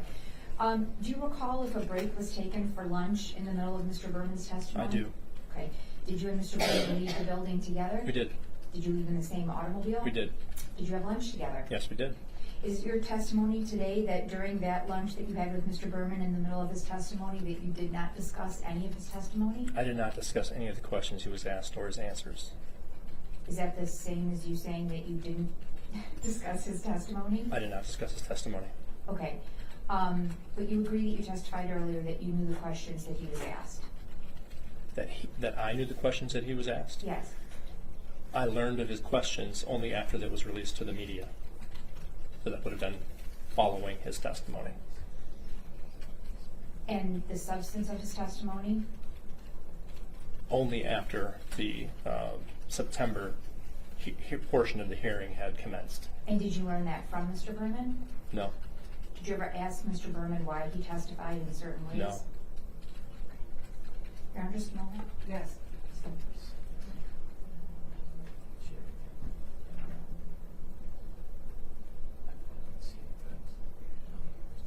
Your Honor, do you want me to take a break now so the court can rule on the motion that's pending before the court, or? I can, that's fine. Okay, I don't have any additional questions on this subject, Your Honor. Oh. I would just, I don't know if my, okay, one second.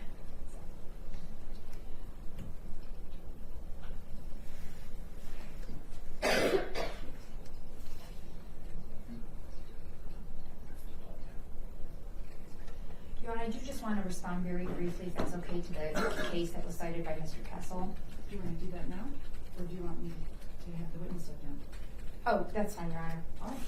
So step down one more time, thank you, sir. Thank you.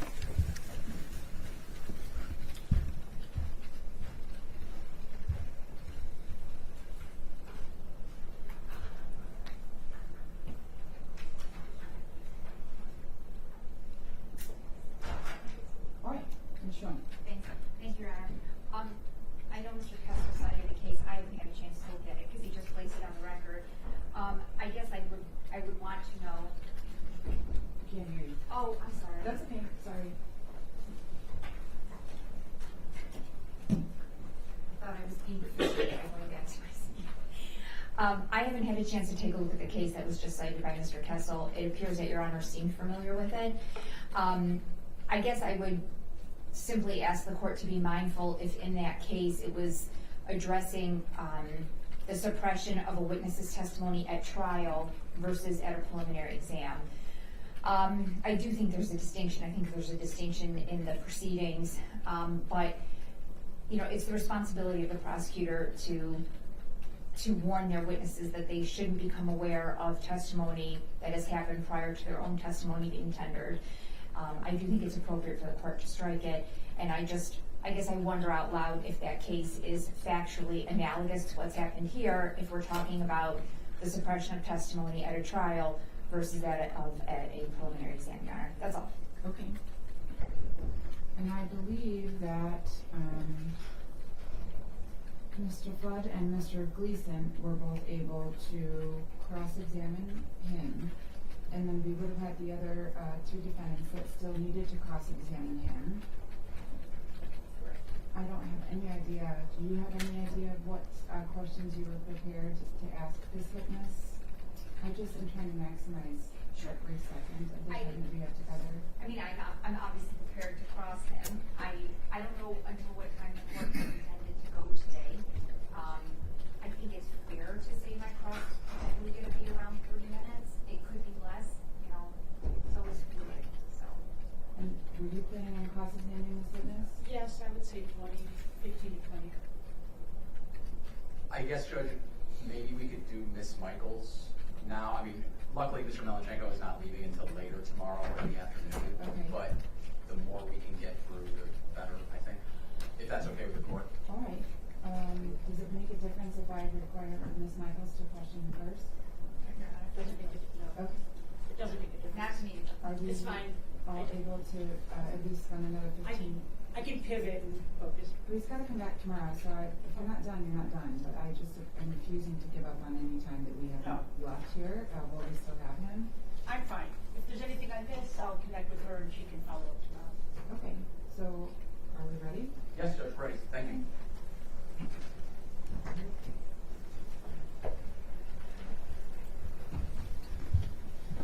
All right. I'm just going to remind you, you're still under oath Yes. from earlier today, okay? Yes, Your Honor. All right, go ahead. Thank you. Just want to make sure I have all my notes.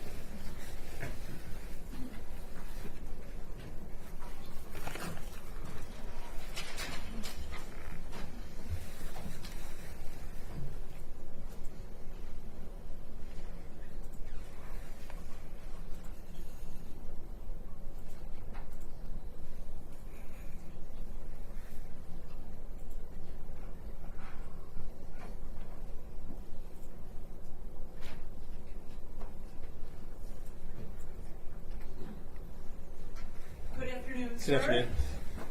My name is Ellen Michaels. I represent Aleta Moffitt. Have you ever met Aleta Moffitt? I've not. She was an employee at the Oxford Center who, the allegations are that she was the person operating the chamber. These questions will be focused on that. Okay? Understood. I'm going to go to your report first, and I'd like to talk about the difference between your report and the other experts' report. Okay? In your report, you state that the static appeared to discharge from the pillowcase to the exposed grounded mattress. Correct? I did say that, yes, in my report. And you stand by that I do. conclusion? So,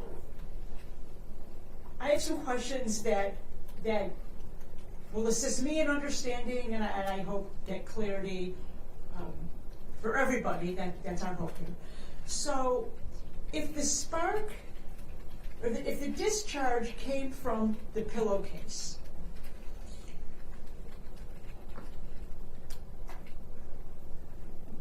I'm going to start over. The issue is the wearing or the not wearing of a grounding strap on the person in the chamber, okay? So it's my understanding that when somebody is wearing a grounding bracelet, the static in the charge comes from their body through the bracelet to the ground, correct? It's continuously discharging while they're wearing the bracelet. From their body to the ground. From their right? entire body to the ground. Right, okay, that's what I thought, just wanted to make sure. So if the spark, or the charge, or the static is the more technical term, came from the pillowcase, how would a grounding bracelet on the person ground that static? I've testified earlier that the polyester material does generate concentrations of static. The patient, or patients in this case, being treated in that facility would have been laying on that pillow, which would have come in contact with their skin and then accumulated around their body and then been discharged to ground. Okay, so that is a bit speculative, so I'm going to break it down based on this particular instance. In the video,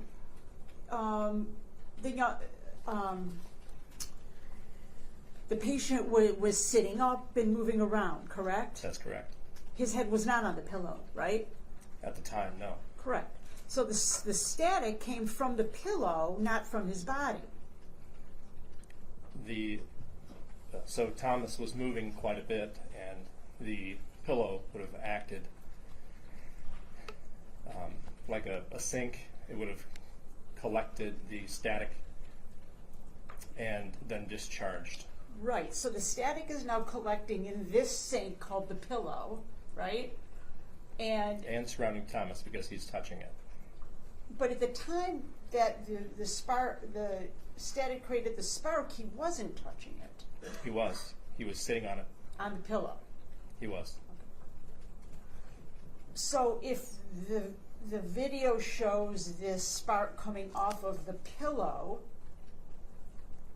you're saying that it doesn't make a difference that it came off the pillow or off his knee, that bracelet would have grounded the electricity? I'm sorry, I'll let you finish. Go ahead. I'm just trying to understand how, if a spark came off a pillow, a grounding strap on a person would have dissipated it. So because the discharge occurred between the pillow, the patient, and the mattress, they were all synced together. I saw a flame. The frame rate of the video is too slow to see a spark. What we see is evidence of a spark. We see a flame. So you're speculating then that the spark from the pillow would have jumped to the body and then been grounded. That was my observation. What I'm asking is not the observation, but your conclusion that the bracelet would have dissipated that energy when it came from the pillow, not from the body. So anything in the chamber that's touching the patient would have collected static and then dissipated to earth. So you're saying that as it was built, it's building up over in this sink, the pillow, but because he would occasionally touch it, it would then ground through him? That's correct. But that's speculation. We don't really know how much was building up on the pillow and when he touched it. We right? know that polyester increases static buildup. That's what we know. And Given the evidence shown sees that the evidence that we see identifies that there was a static buildup and that it passed to the mattress. Given the buildup in this sink over here called the pillow, we can't say for sure that the bracelet on his body necessarily would have absorbed all that energy, can we? Well, I would say that because the static went to a grounded surface, then we can say that, because the bracelet would have acted as a grounded pathway to ground. What if he didn't continue to touch the pillow? Because there were times where he wasn't touching the pillow. Then there would have been continued static built up. Then, as he was grounded, he would be the grounded pathway and move the static to earth. I guess my question is this: as it was building up on the pillow, he wasn't on the pillow at that moment in time, Yes, was he he? was. All right, I'll have to go back and look at that with my expert. Thank you. Okay.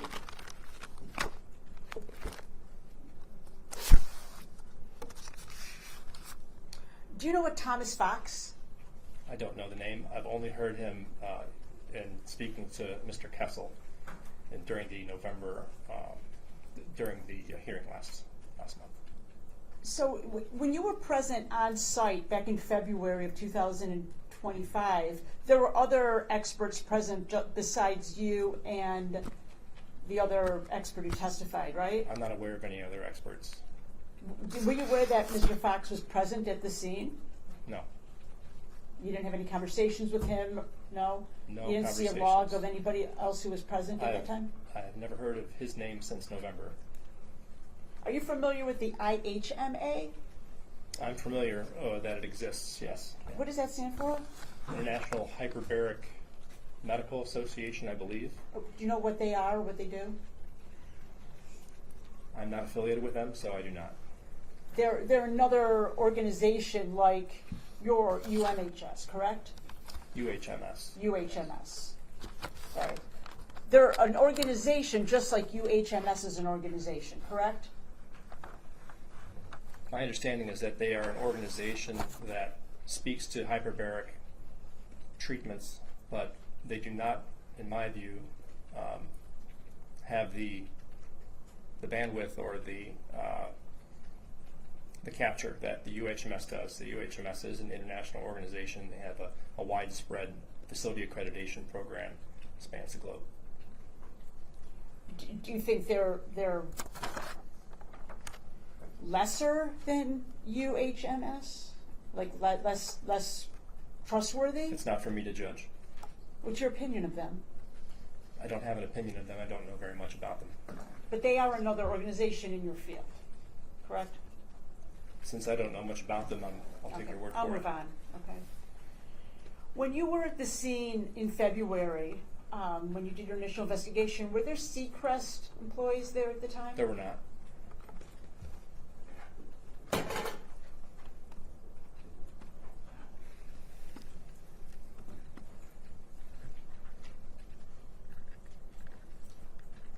Let's talk about the safety pause for a moment. Okay.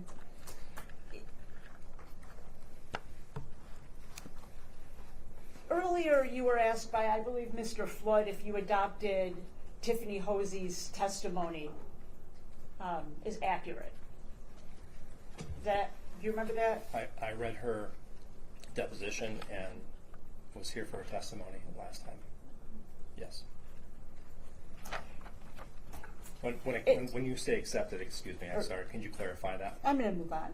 So so you did hear her, you read her testimony in that she was not trained to do a safety pause at the Oxford Center.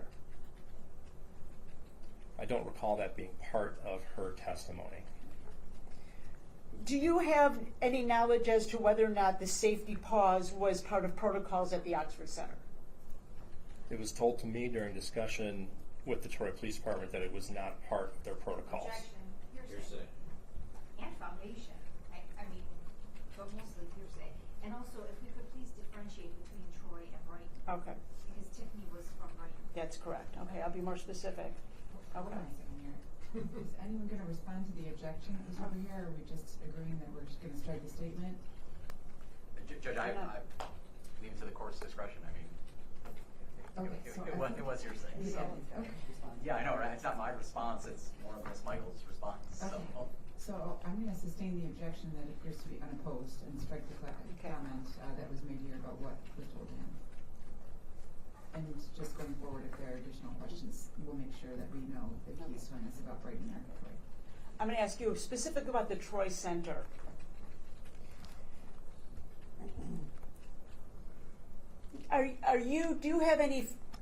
Do you know what the protocols at the Troy Center were? I observed the full video and did not see a safety pause as it is defined in NFPA 99, Chapter 14. When you say the video, are you talking about the 360 video view of the room? Of the room where the chambers are? What No. video are you referring to? So, yeah, sure. So the video that I watched that would have shown the start of treatment would have been pointed at chamber number 2, control panel of chamber number 2. There is no protocol as to where the safety check actually takes place, though, correct? It must take place at the chamber side if you're going to check the grounding strap. Separate from the grounding strap, we're going to take that out of it because we all know that that was not part of what they did there. The other parts of the protocol, that could have been done, say, at the front desk when he checked in or in the changing room, right? It could have. Okay, so other than the grounding strap, the identification of who he was could have been done off camera, correct? The safety pause must also be documented, and I saw no evidence of a documented safety pause in any of the reports in any of the documentation that I reviewed. Okay. Now, where is it supposed to be documented? Well, we call it a safety pause document in our own facility. I'm sure there are different documents in other facilities. It varies. It depends on the program. But whatever it was that you were given, you haven't seen documentation of it. I have not seen documentation of safety pause, no. Did you see any checklists for the operator to go through? I did see a daily checklist, a weekly checklist, and a monthly checklist, and static grounding of the chamber, and grounding of the patient were not present on any of those checklists. Thank you. Earlier, I believe you also said that the creation of protocols is done by the safety director, correct? It is done by the safety director jointly with the medical director. Objection, relevance, because he has no idea what was the practice at this center. He has no foundation for that. He May I can say rephrase? that- Excuse me, may I rephrase? Just 1 second. He can testify that generally that's how it's done, but he certainly can't testify that that's how it worked at the Troy facility of the Oxford Center. So I don't know if his answer was clear on which of those two he was attempting to testify on. So if I could just ask a point of clarification, and I think that may help us, I would agree with you if he's trying to testify about what the practice is at the center. So I believe you asked me that. You asked me about my response as to who develops policies and procedures in the industry. In the industry, yes. Yes. So in that sense, that comes from the NFPA 99 Chapter 14, which describes that a medical director and safety director should jointly develop policies and procedures in the safety program. It does not say that the chamber operator is responsible for creating policies and procedures, correct? They're not. Thank you.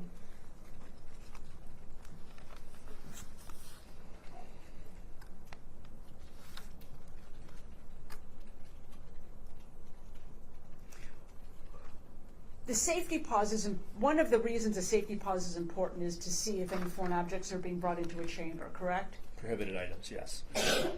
And based on your conclusion of the cause of this incident, this act, this tragedy, there were no items brought into the chamber, correct? None that I can see. And in your opinion, the cause of the fire was the buildup of static electricity, correct? That's my opinion, yes. A discharge of the static A electricity. discharge. So, I'm not saying there wasn't a safety check, but if there wasn't, that's not what caused this fire, correct? A safety check would have included, again, the checking of the patient grounding wrist strap, which should have been included in the safety check, safety pause. I understand. I mean, for purposes of this question alone, taking the safety strap out of it because we know that this center didn't use them, apart from that, the safety check would not have prevented this tragedy. In my view, that would be an incomplete safety pause for a Class B monoplace chamber. So it's a bit difficult for me to answer that question, you see. Okay, so let me ask it a little bit differently. Taking out the safety bracelet out of it, okay, actually I take this list, I'm gonna go through the list of items. So the safety check is to check the person's name, right? Correct. Okay, if the name wasn't checked, that didn't cause this fire, right? No. Okay, and the safety check is to check for items being brought into the chamber, right? It is. And we know you believe that the fire wasn't caused by an item being brought into the chamber, right? That's right. Possibly body oils or lotions on the person's body could cause trouble in the chamber, correct? Could be a flammable vapor that, yes, Okay, could that- have a low auto ignition temperature and be an issue, yes. There's no evidence that happened in this No, incident. none that I'm aware of. It's very difficult to know that by looking at a video. It'd be something that would have to be checked in person. Okay, so you looked at the video, right? Right? did. And there were medical reports, lab reports, correct? There were. Did you look at those? I did. There's no indication of any foreign substance or accelerants, correct? Those would have been burned in the fire and evaporated very quickly, destroyed. So there's no way of me knowing, of anyone knowing if it was in the first place. But the question is, there's no evidence of accelerants. There's no evidence of it. Okay. Could have been destroyed. All right. And the pajamas that Thomas was wearing were 100% cotton, correct? That's right.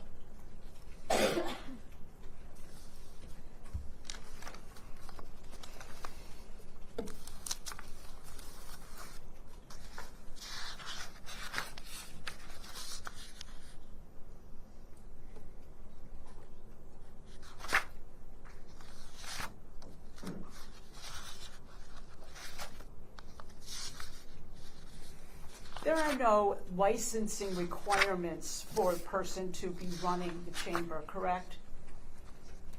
Currently, no. There is a certification process, and in some states, namely Ohio, a certified hyperbaric technologist is required to operate hyperbaric chambers. We're not in Ohio, are we? Understand that? Yes. Yeah, so Michigan, there's no licensing requirement, correct? That's correct. The training happens on the job, right? That is correct. Thank you, I'm no further questions. Thank you. All right. I think at this point, given that it's about 20 minutes to 5, we should probably conclude for the day, and we'll return tomorrow at 9 o'clock in the morning. We'll begin with Mr. Owen having an opportunity to cross-examine this witness. Can we return at that time? Yes, again. What else do we need to address before we conclude? Anything? Yeah, I'm not sure when, Inspector Hug, Deputy Fire Chief Hug. Okay, sorry, Deputy Fire Chief Hug is going to testify. If my expert wants to observe by Zoom, would that be acceptable? Two things. Deputy Chief Hug is going to have to be whatever the third day we figure out because he's, I think, out of the state tomorrow as well. But yes, I have no objection because Mr. Flood's Okay. witness or his expert is. Well, I guess also if that's okay with Your Honor. I don't have an issue. Okay. I think that seems to be appropriate, given the decisions we've made about the other experts having an opportunity to give their testimony. Okay. So 9 a.m. tomorrow, we'll begin with this witness. I think it's fair to say that the sequestration order continues. Oh. Sure that that's clear. And everyone probably should just take their belongings, but we'll be open at 8:30, so you can come and get ready. Thanks, Judge. Thank you, Have a Judge. nice day. Thank you, Ron. You all set? Thank you.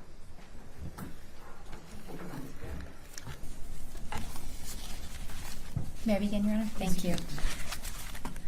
Good morning, how are you? Good morning, Laura. How are you? I am okay. I represent Mr. Mosteller. I'm going to ask you some questions.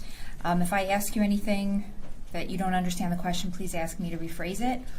And if I use any terms that you think I'm not using in a correct way, will you please correct me? Sure. Okay. So do you have experience in treating pediatric patients in hyperbaric chambers? I do. Okay. Is that a large portion of your experience? It is not.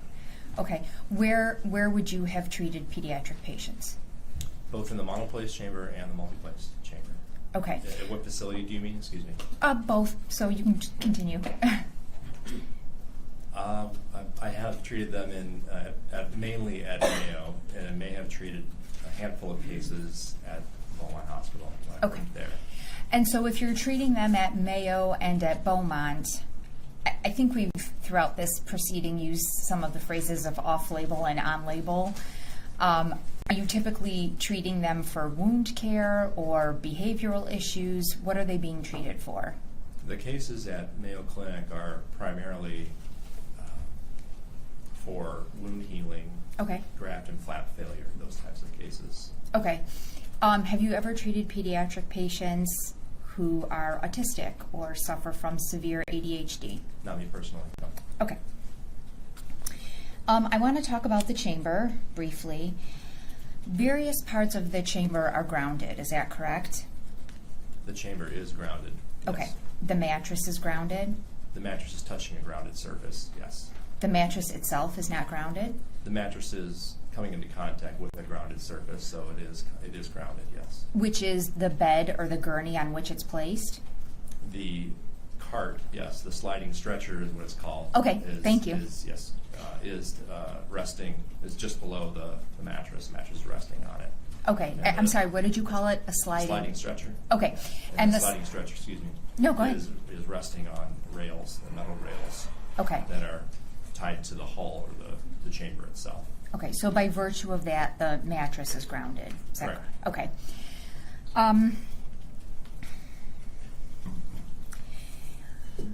So if I'm a patient and I'm in direct contact with the mattress, so let's say there's no sheet between myself and the mattress, am I then grounded by virtue of being on a grounded mattress? If the skin is making contact with a grounded surface, then a discharge can occur. Continuous discharge of static can occur. Okay, I don't think that answers my question. Sure. If I'm laying on a grounded mattress and there's nothing in between myself and the mattress, am I grounded by virtue of being on the mattress? The answer is yes, if your skin is making contact with Sure. it the entire time. Okay. So is it the placement of a sheet on a mattress that disrupts the grounding of the mattress? I mean, the mattress is still grounded, but it disrupts the patient from being grounded by virtue of touching the mattress.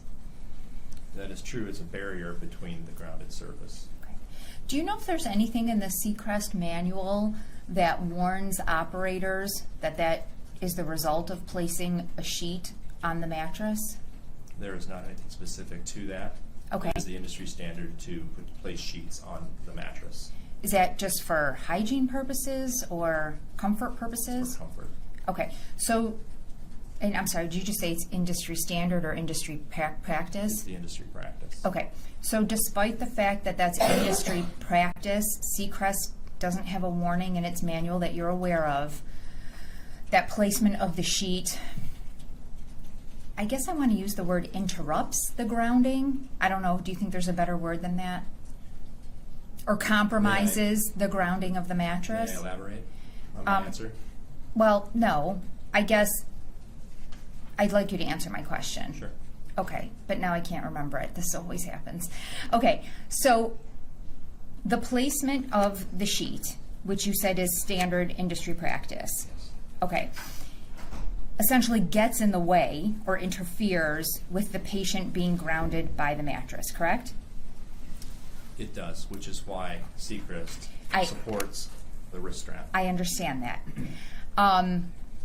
But having said that about what the function of the sheet is, or the consequence of the placement of the sheet, there is no warning in the Sequest manual to say to operators, if you place a sheet on the mattress, you are interfering with the grounding between a patient and the mattress, correct?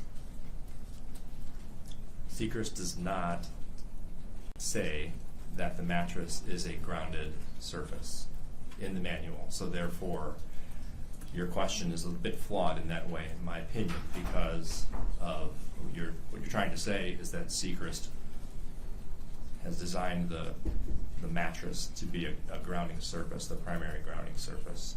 And I never used the word primary grounding surface. I know that I didn't. Sure. But it is a grounded surface, correct? It is a grounded surface. And that's part of making the chamber safe, is that various parts of the chambers are all grounded? correct.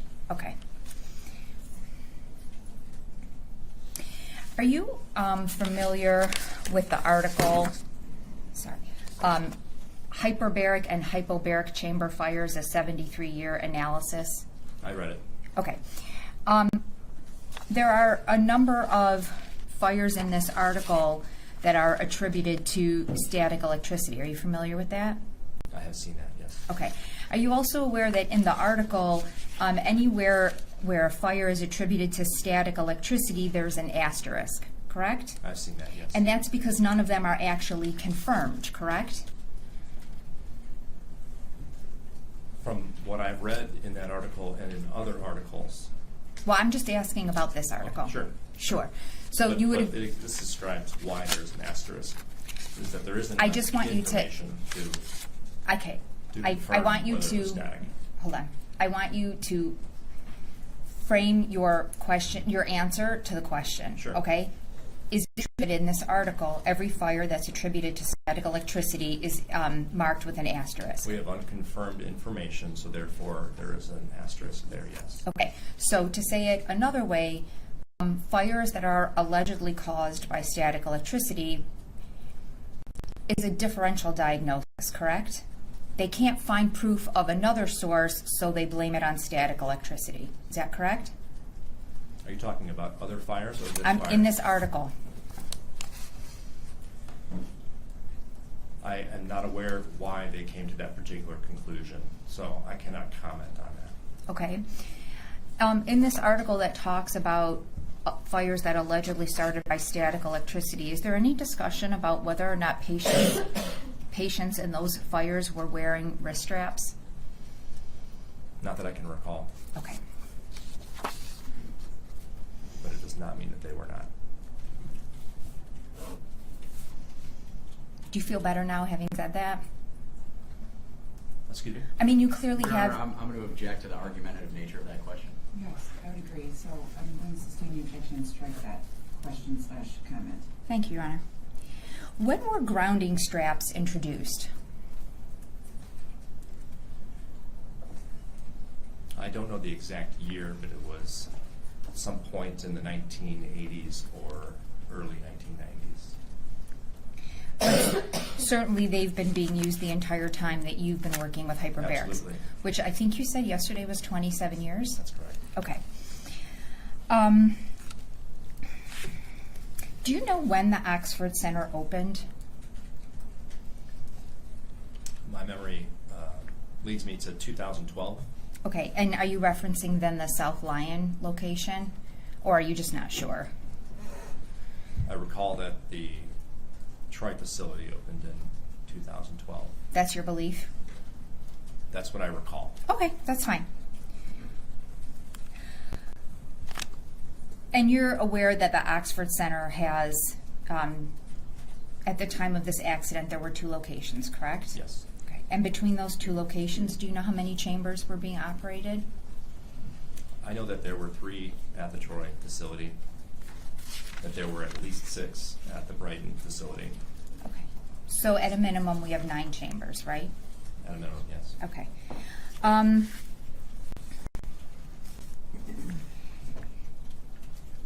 You testified yesterday, at least I think this is what you said, is that static electricity is always being generated in a chamber. Static electricity is always present in a chamber, yes. Okay. Is that different than me saying it's always generated? It is continually being generated. That's a better way to say it. While in the chamber? While there's in any area of the world, it's being generated. So static wants to move at all times from areas of higher concentration to lower concentration. And is more static generated if the patient moves more? Absolutely. Okay.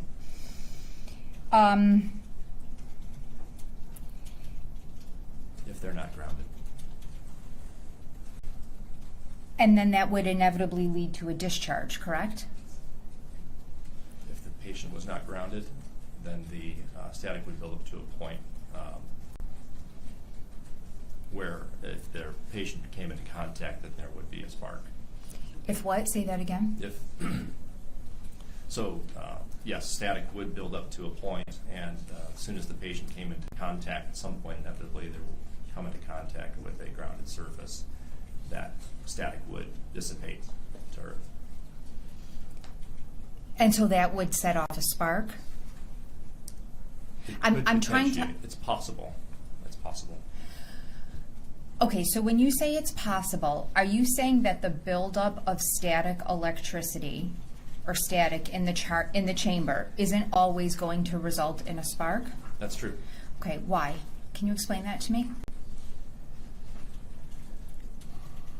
There is a scientific reason that I'm not fully familiar with. My understanding by reading the static electricity chapter in the Hyperbaric facility safety book is that there are levels of static that can build. Certainly we see that when we're checking the grounding wrist strap before treatment, that there is some resistance in the line, and that's because static is actively being built up and then discharged. So we can see that static building as they're moving. If you're wearing a wrist strap and you have that multimeter connected and the patient moves or they rub their hands together, you can see the static climb on the multimeter. And then you can also see it go back down. Okay. Does that help answer that question? A little bit. I guess what I want to know is what differentiates the building of static electricity in the chamber that results in a spark and that doesn't result in a spark without discussing the wrist strap. I don't know the answer to that. Okay. If I'm in a hyperbaric chamber, and clearly I'm an adult, and I can manage to lay perfectly still, like when I get an MRI, right? They tell you don't move. Don't even take really deep breaths. If I can manage to be perfectly still, am I still going to generate static electricity? There will still be some static electricity, I would presume. Okay.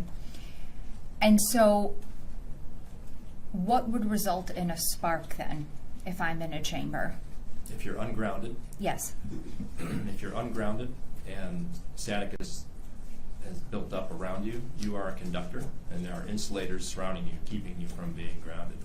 So the moment that For example, the sheet that's on the mattress. there are insulators, yes, and Okay. the pillow and the blanket and the clothing worn by the patient, everything. Okay, and can be so an insulator.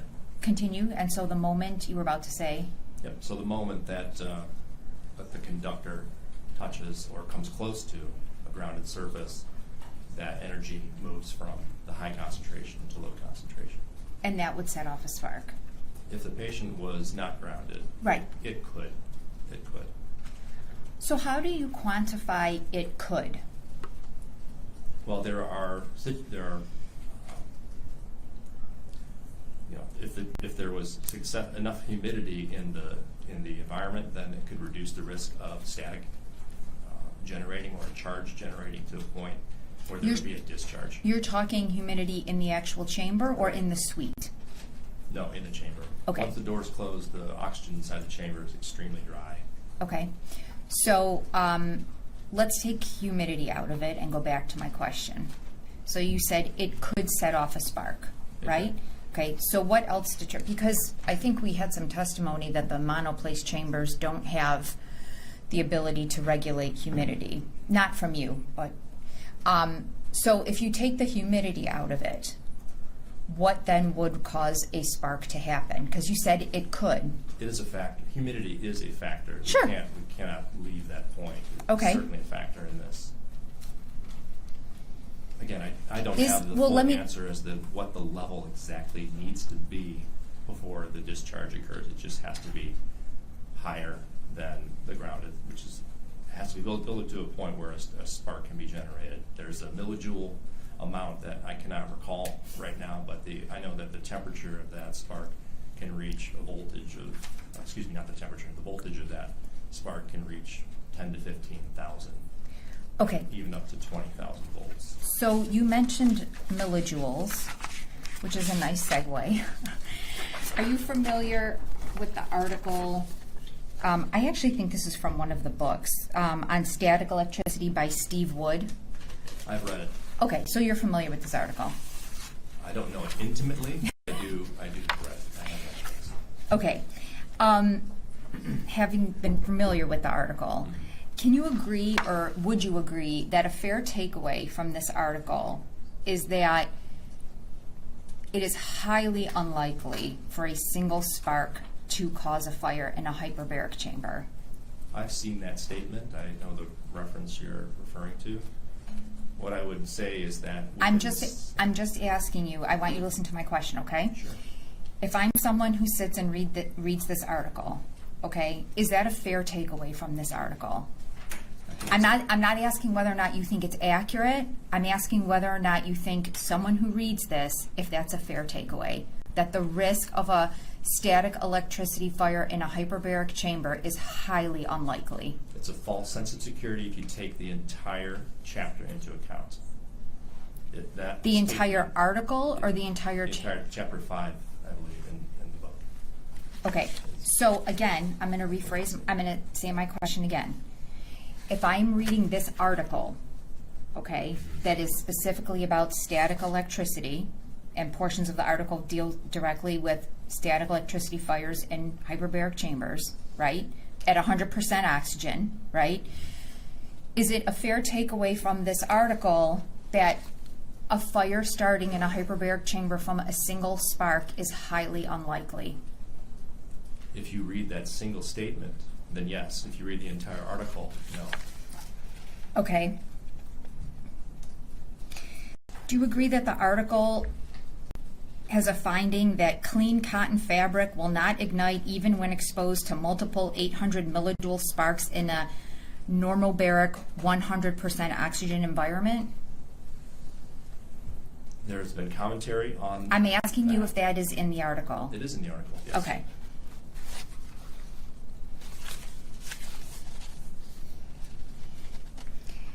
Do you agree that the article also tells the reader, under typical hyperbaric conditions, it would be extremely rare to see the discharge of more than a single spark?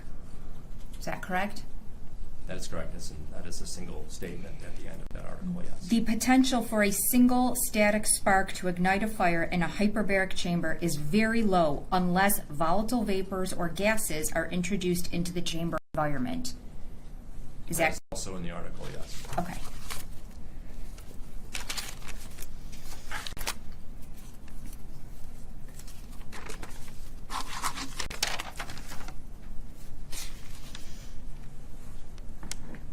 There was some conversation yesterday about safety pauses, and I think you indicated in your testimony that safety pauses became part of industry standard in 2015. Is that correct?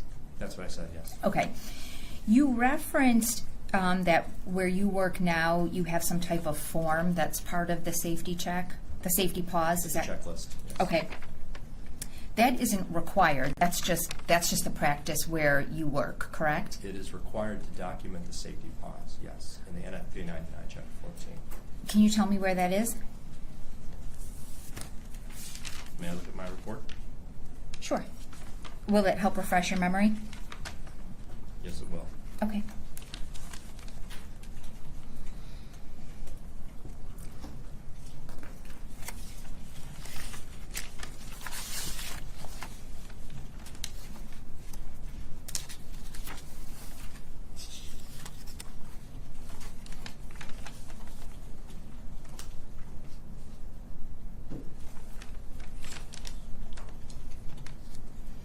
Is it 14.3.1.6.1.3? I did not include that particular statement in my report, but I did mention that safety pause was not viewed on that particular day. Okay. I did not represent a P99 in my report. You also were asked yesterday about testimony that you heard from Tiffany Hosey, I think her last name is. You were in the courtroom during her testimony. I was, yes. Okay. And you indicated that after having listening to her testimony, it seemed you were of the opinion that no safety checks were being conducted at the Oxford Center. Is that correct? I heard her testimony, and I also read her deposition, which made those statements, yes. Okay. Can we agree that she was not employed at Troy? That was not where she primarily worked. She was located at the Brighton Center? I recall that she did visit the Troy facility several times. What do you define as several? The way she would define it, the same way she would define it. I don't Okay. have her testimony right in front of me. I can't read it verbatim. So you don't have any independent knowledge of her work with the Brighton Center? Only what she's testified to. Okay.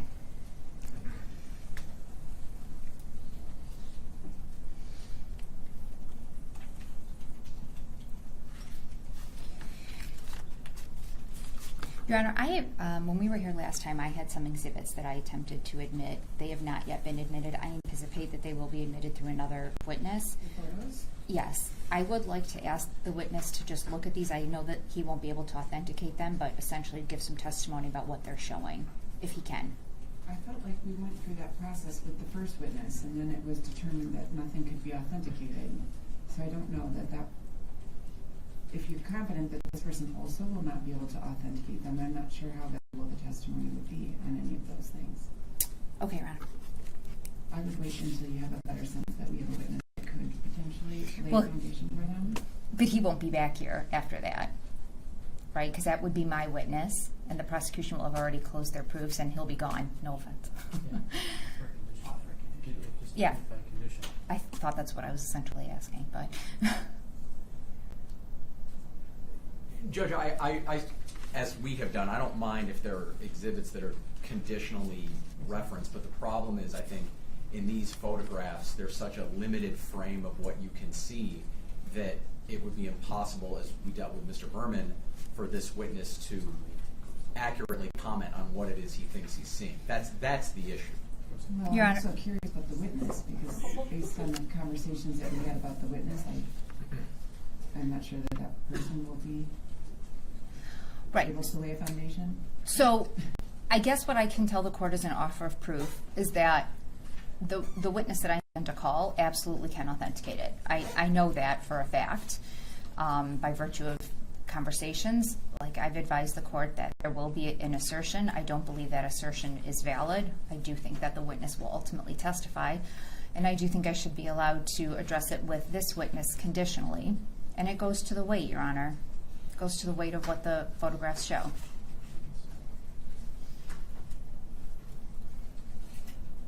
Judge, I mean, I'll object, but I suppose as long as if Ms. Sharon wants to ask Mr. Melnyczenko questions about this with the understanding that he cannot confirm what is going on in the photographs. Like, stepping back for a second, I know Ms. Sharon wants to show photographs of this I'm using the word experiment loosely, this procedure or whatever done by her client, and there are photographs of a multimeter and what different charges are. The problem is the photographs only show a very small part of what is really happening. There's no way for Mr. Melnyczenko to confirm whether or not what this person is touching in other parts of the photograph. That's my concern. I very much disagree about that characterization of the photographs, and quite frankly, I think Mr. Melnyczenko should be allowed to decide whether or not he can infer anything from the photos, not what Mr. Kessel thinks he can. I want to be mindful of the time. This will not be the second time we'll go through all of these photos to have someone tell me potentially that they're not able to lay a foundation about what they are.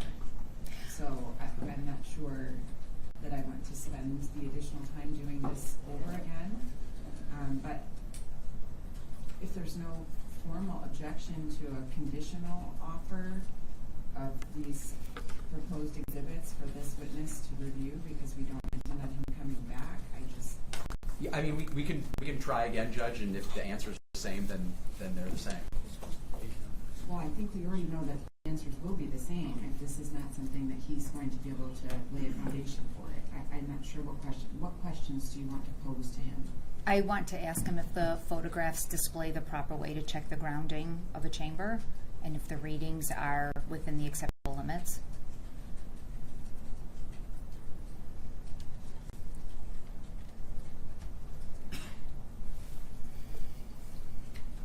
I'm just not entirely sure that there is value that will be added in asking these questions again, but I'll let you ask a couple of questions about the photos. We'll see what happens. Okay.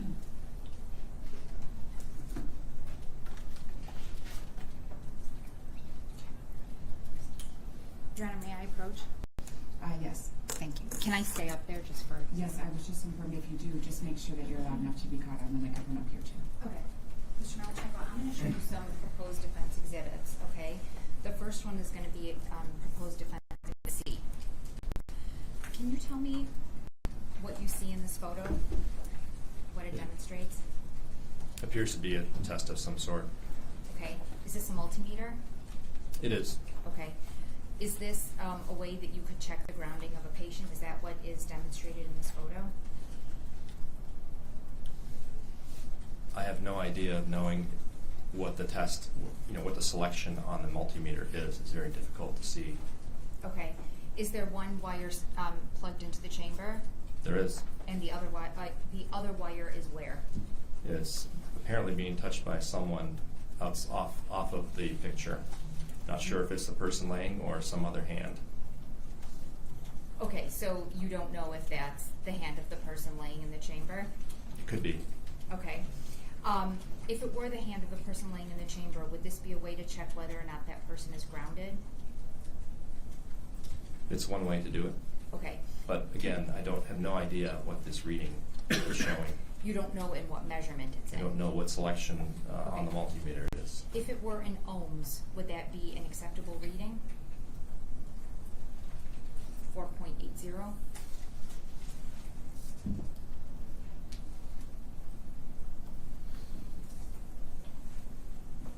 I cannot speak to whether or not it's a proper reading because I don't feel comfortable answering that question. Why not? You don't know what a proper reading is with a No, multimeter? if you're asking me about this particular picture and test, I think that would it would be improper for me to infer that this is a proper test with a multimeter that may or may not be at an ohms reading. Okay, so I'm asking I'm you. not comfortable answering. Sure. I'm asking you if you were to check the grounding of a patient with a multimeter set to ohms and the reading is 4.80, is that within the acceptable safe range of grounding? Yes. Okay. 4.80 what? Excuse me. Ohms. 4.80 ohms. Yes. Okay. Let's go to proposed defense exhibit D. Oh, let me ask you this first. Let me go back to C. Can we agree in this picture you can see that the mattress is covered with a sheet? It appears to be covered with the sheet. Okay. And the same for proposed exhibit D? Yes, it is. Okay. And are these fairly similar photographs in terms of what they're displaying? You have a multimeter, correct? It appears to be the same photo. Well, the number on the multimeter is different. Do you notice It that? appears to be the very same photo to me otherwise. Okay. Why would there be a difference? Is that because you said the static is always changing? These pictures must have been taken very close together because the only difference is the number, but it appears to me that in every other way, the picture is exactly the same.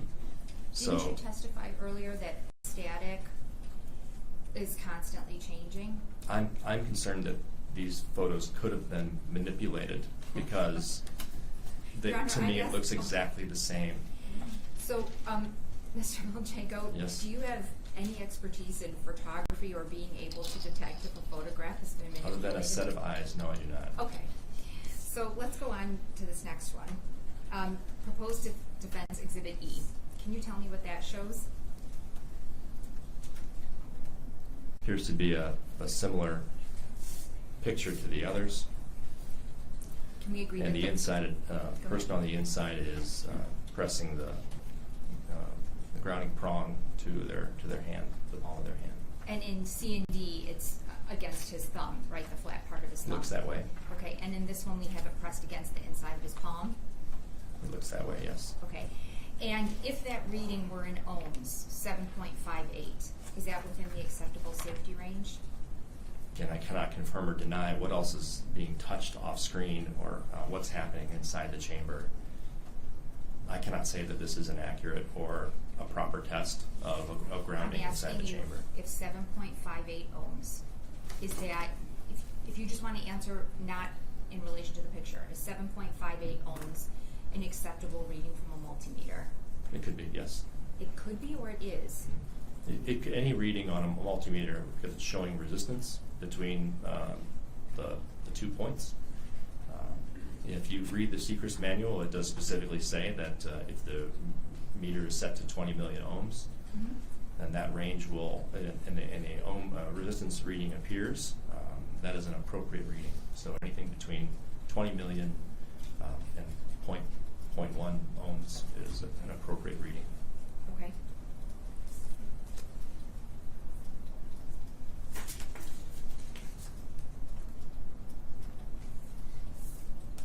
Thank you.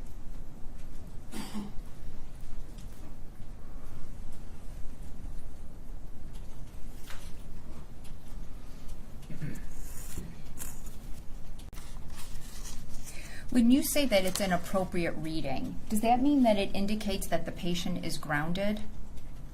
It's an acceptable reading, if I could go back and just correct that. It's an acceptable reading Okay. because the the multimeter, if calibrated, and I have no idea if that I understand. multimeter was calibrated, no idea what was happening off screen or off the picture, then that value would be acceptable. Does that mean that it indicates that the patient is grounded? The patient who is holding the prong or probe, It- whatever you called It it? indicates that there's conductivity between the point, the grounded surface, and the other end of what you're reading, whatever you're reading, whether it's the chamber, the patient. Okay, so if I stick one end of a multimeter into a chamber, Yes. and I have a patient inside the chamber who's holding the prong, Yes. and the reading is less than 10 ohms, does that indicate, or whatever any of those readings were, does that indicate that the patient is grounded? All right, let me ask it to you this way, okay? If you were about to dive a patient, okay, and you check with a multimeter, correct? I do. Okay, what is an acceptable reading when you're checking the grounding of a patient, right? It You're can- Mr. Melnyczenko it going to can dive a be- It can patient. be anywhere between 100 million ohms and 0.1. 100 million ohms is the bandwidth between the safe limits as defined by NFPA 77. Okay, so the multimeter doesn't have to read 0, correct? No, it does not have to read 0. In order to indicate that the person in the chamber is grounded. Correct. Okay.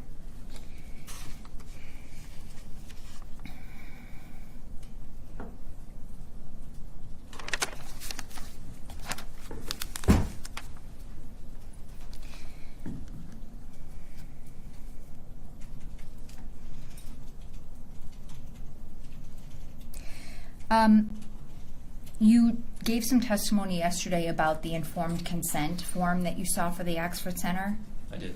Okay, and you took issue with the fact that the risk of fire was not mentioned in that informed consent form. Is that correct? Yes. Do you have any knowledge as to who drafted that form? I do not. Okay.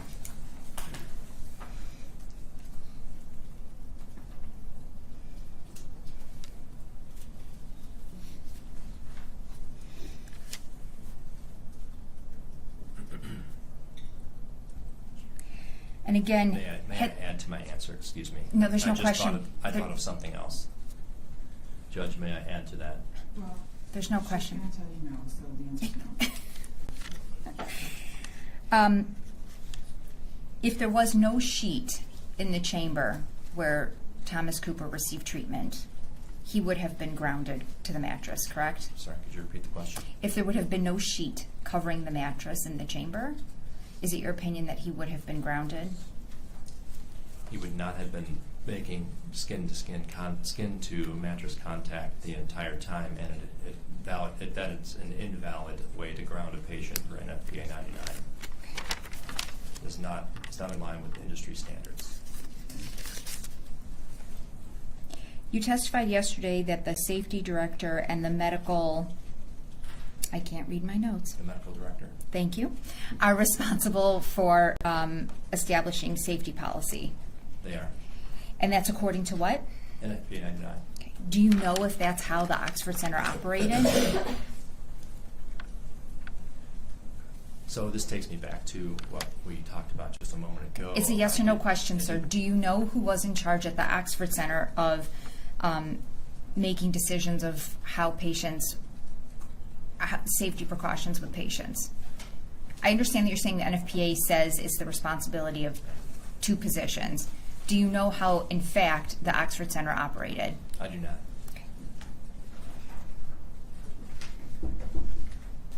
You said that you had taken a class in the cause of fires in hyperbaric chambers. Do you remember? Yes. What class was that? A class in hyperbaric chamber. I'm sorry, could you repeat that? Yes. I'm distracted. That's okay. I thought you said, and I could be wrong, that you took a class in the various causes of fires in hyperbaric chambers? That would have been the initial course, also the safety director's course, the initial 40-hour course, and then the safety director's course was covered in both. Okay. I think that yesterday you mentioned a fire in Japan. Am I in No, night? No, that was the other witness. Oh, no. Sorry.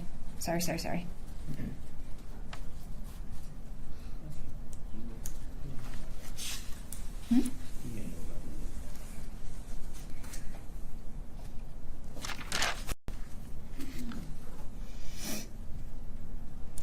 You made a comment yesterday about your observations when you watched the video of this accident, correct? Yes. You spoke about having watched the video. Yes. Okay. And it was your opinion that you did not see Thomas Cooper take anything prohibited into the chamber. Is that correct? I did not see any item that was on the mattress before the cart was inserted into the chamber. No other Okay. item besides the pillowcase. Everything that's in my report: the pillowcase, the pillow. Sure, the that's blanket. different than I guess what I'm asking you. You testified yesterday that you didn't see any evidence that he took anything I prohibited. didn't see any prohibited items. No. Okay. It's possible that patients take a prohibited item and it's hidden somewhere on their body, correct? I mean, that has led to hyperbaric fires, correct?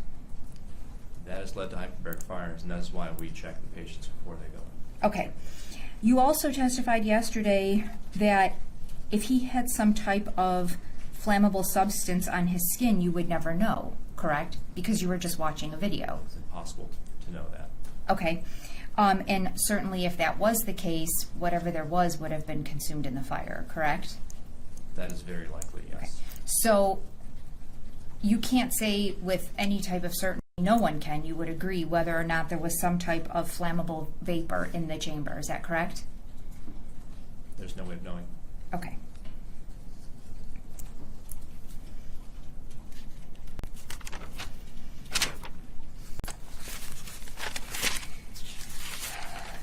So you testified that static electricity is always being generated in the chamber, correct? Yes? Static electricity is being generated everywhere, all the time. Right, but my question is obviously specific to the chamber. The chamber is no different. Okay. Do you have any idea from the time that the Oxford Center opened until the date of this accident, which I believe is January 31 of this year, how many dives they performed? I was not told that number. Okay, so you have no idea. I was not told that number. Okay. Is it your understanding that if you know whether or not wrist straps were ever used at the Oxford Center?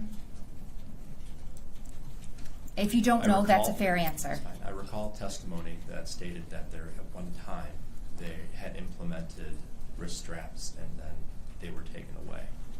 That is the testimony that I recall from Tiffany You think that's what Tiffany said? Okay. Can I have one moment, Your Honor? Sure.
Your Honor, I just want to consult with my client very quickly. Of course.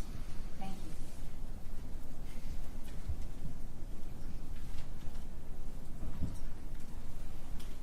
Your Honor, I'm all set. Thank you. All right, thank you. People? Yes, thank you.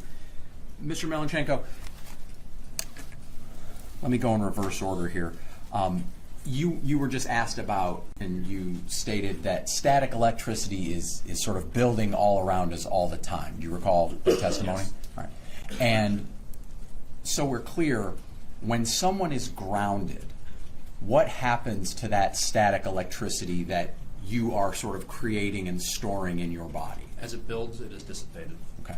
And so, for example, if I am walking around on a shag carpet, is static electricity building? That's correct. All right, probably at a higher rate than I'm in my shoes on a not fuzzy carpet. That's correct. All right. And when you touch a light switch and you get shocked, what is happening when that takes place? The discharge, all of those electrons that are built up on you have been discharged to Earth. And that's the shock that you feel. And is that because, is that charge building up in me because I am not grounded? It's also because of the movement across the carpet. Sure. The movement is what's creating the charge, right? But is the charge building up and growing, is that because I'm not grounded? That's correct. Okay. And then once I touch that light switch, like we've all done, is that me becoming grounded, and then the electricity moves from me to ground? That is accurate. Okay.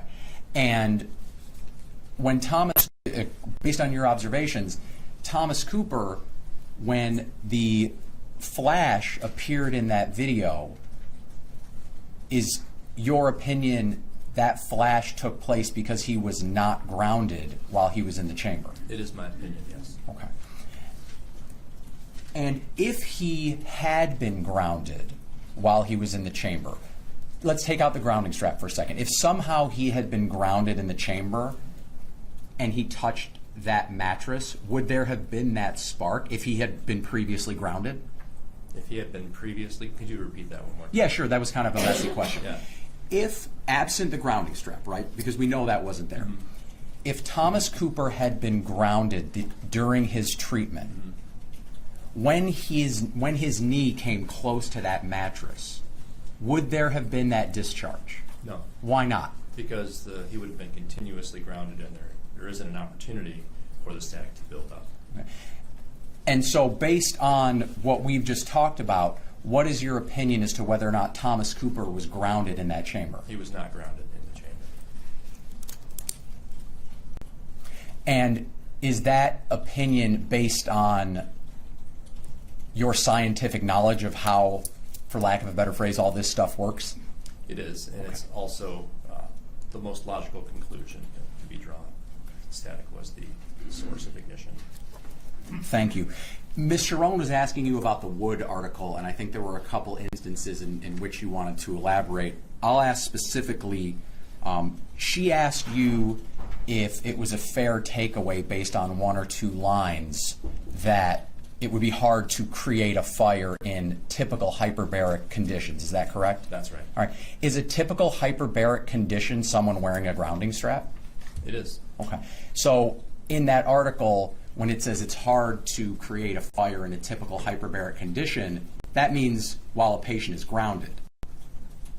Well, in the test that they were performing, Hold on a moment. in the test. Hold on. Yeah. Did you want to respond to her objection? I can rephrase it, Judge, I guess. Okay. If a typical hyperbaric condition is someone being grounded, I'll ask the question a different way. Do you think it's a fair conclusion based on the Wood article that patients don't need to be grounded? No, it's not. Okay, why not? Within the Wood article itself, it mentions grounding straps. There are pictures of grounding straps. There's a whole paragraph on grounding. So I find it a misstep if someone were to take that one statement at the end of the conclusion to, in the last page, to take that away without reading the entirety of the article. Thank you. Mr. Melnyczenko, you were asked about, did you include in your report that safety pauses should be documented? Do you recall that? I did. Yes. Why don't you look at the top of page 8 of your report? Because I think you testified that you didn't note that in your report.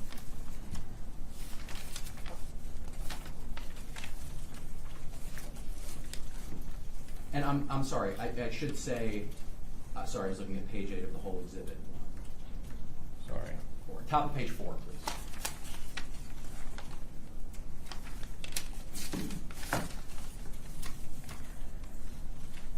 Thank you.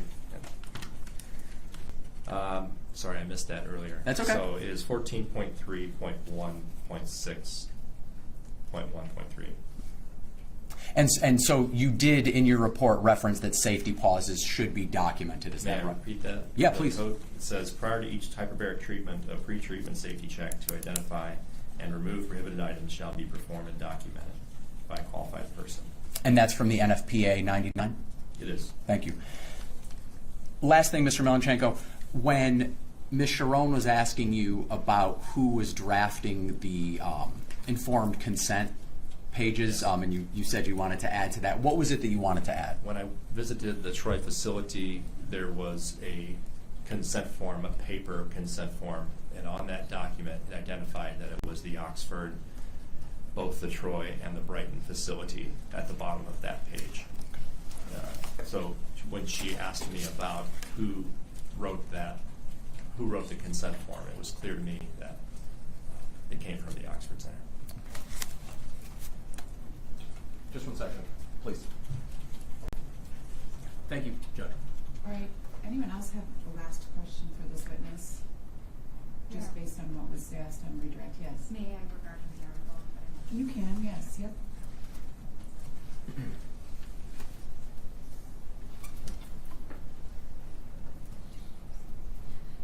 Before I get to the article, your last bit of statements regarding the informed consent. So you're of the opinion that that form was specific to the Oxford Center, but again, you have no idea which employee drafted it, correct? There is no author on that document, so no. So the answer is No. okay. In this article, so I don't disagree with you that there's mentions of straps, but the experiments that they run have nothing to do with patients wearing straps, correct? Whether or not the spark will generate a fire is just specific to the hyperbaric chamber without a grounded patient in it, correct? I believe there are flaws in the test. Can you please answer the question that is before you? The tests were not performed in a monoplace chamber, so it's a difficult question for me to answer. So I would say that within the environment that they were testing sparks,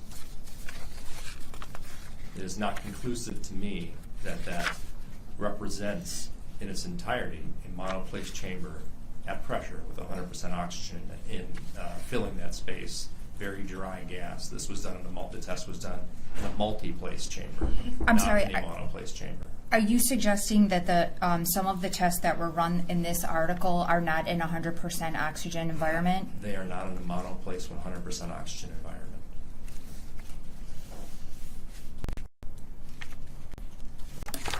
Your Honor, could I just have one moment, please? Of course. This is the Woods article. This is the one. Yes. Is it Wood or Woods? WOOD. First name, Steve, with a V.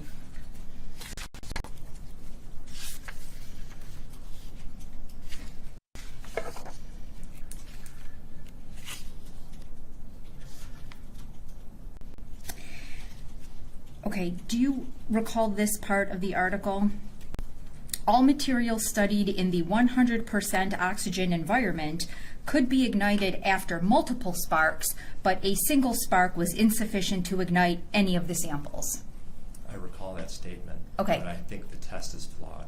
Okay, look, I get that you have an agenda that you want to get forward here, but you just testified that these tests weren't run in a 100% oxygen environment. That is not correct. The test was not performed in a monoplace, 100% oxygen environment But- of the hyperbaric chamber. But it was run to essentially mimic being in a 100% oxygen environment, correct? And to determine whether or not a single spark could cause a fire in such an environment.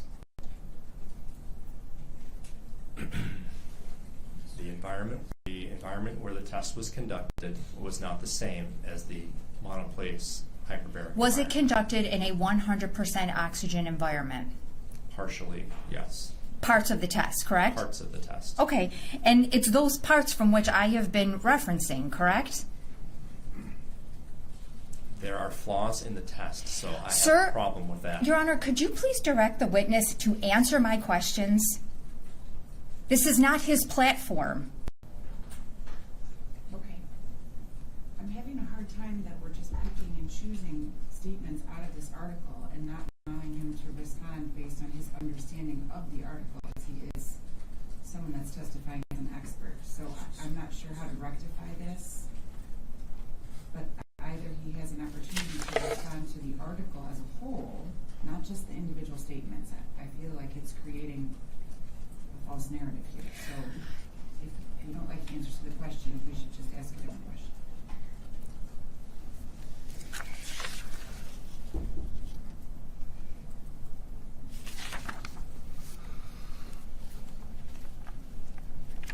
What book is this article located in? Hyperbaric Facility Safety, a Practical Guide by Tom Workman. Okay, and it's in a section called Fire in the Hyperbaric Environment, correct? No, it is in a chapter called Static Electricity. Your Honor, may I approach? Yes.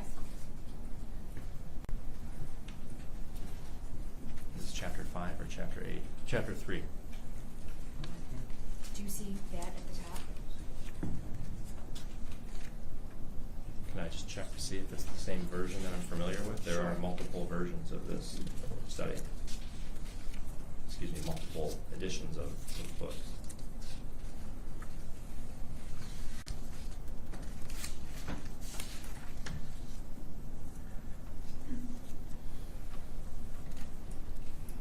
That appears to be the same article.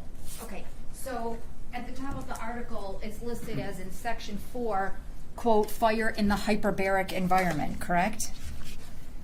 It's a yes or no question. Yes. It is a subset of that. It's the second article in that series of that subject. And there is a section of this article having to do with multiplace hyperbaric chambers.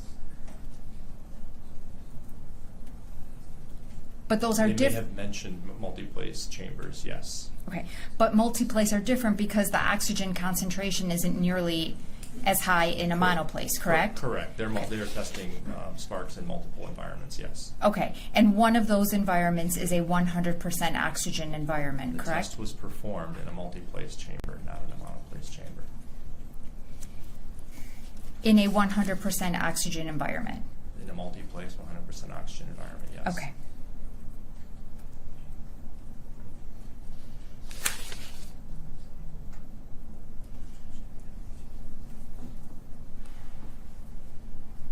Thank you, Your Honor. Anything else? Judge, may I ask a question that, based on the questions that we had taken out of order from yesterday? Questions we have taken out of order. Well, Tell me witness can again. be taken out of order, maybe not quite, it says poorly worded. We had a witness that came in that talked about the cycle count and the like. Do you remember that? Okay, of course, so we're talking about the witness, that testified via Zoom, Right. MASH. MASH. That's right. So you want to question this witness now based on questions and answers that were posed to the witness on Zoom? Right, just because he's a safety expert. He didn't get to hear that guy yesterday. I'll ask one question. Right, then how many questions will everybody else want to ask? I don't know. All right, go ahead. Ask your question. Can I stand here? Yes. The cycle count of the machine that's in question had nothing to do with this case as we sit here today. It had nothing to do with the death of Thomas Cooper. Thank that you. You're asking. No other questions? Anyone else? No. No, Other thank you. questions? Okay. This witness, can you step down and is he able to be excused at this point? Yes, I think so, Judge. No objection. No objection. No objection. Ms. Sharon? No objection. All right, thank you. Thank you.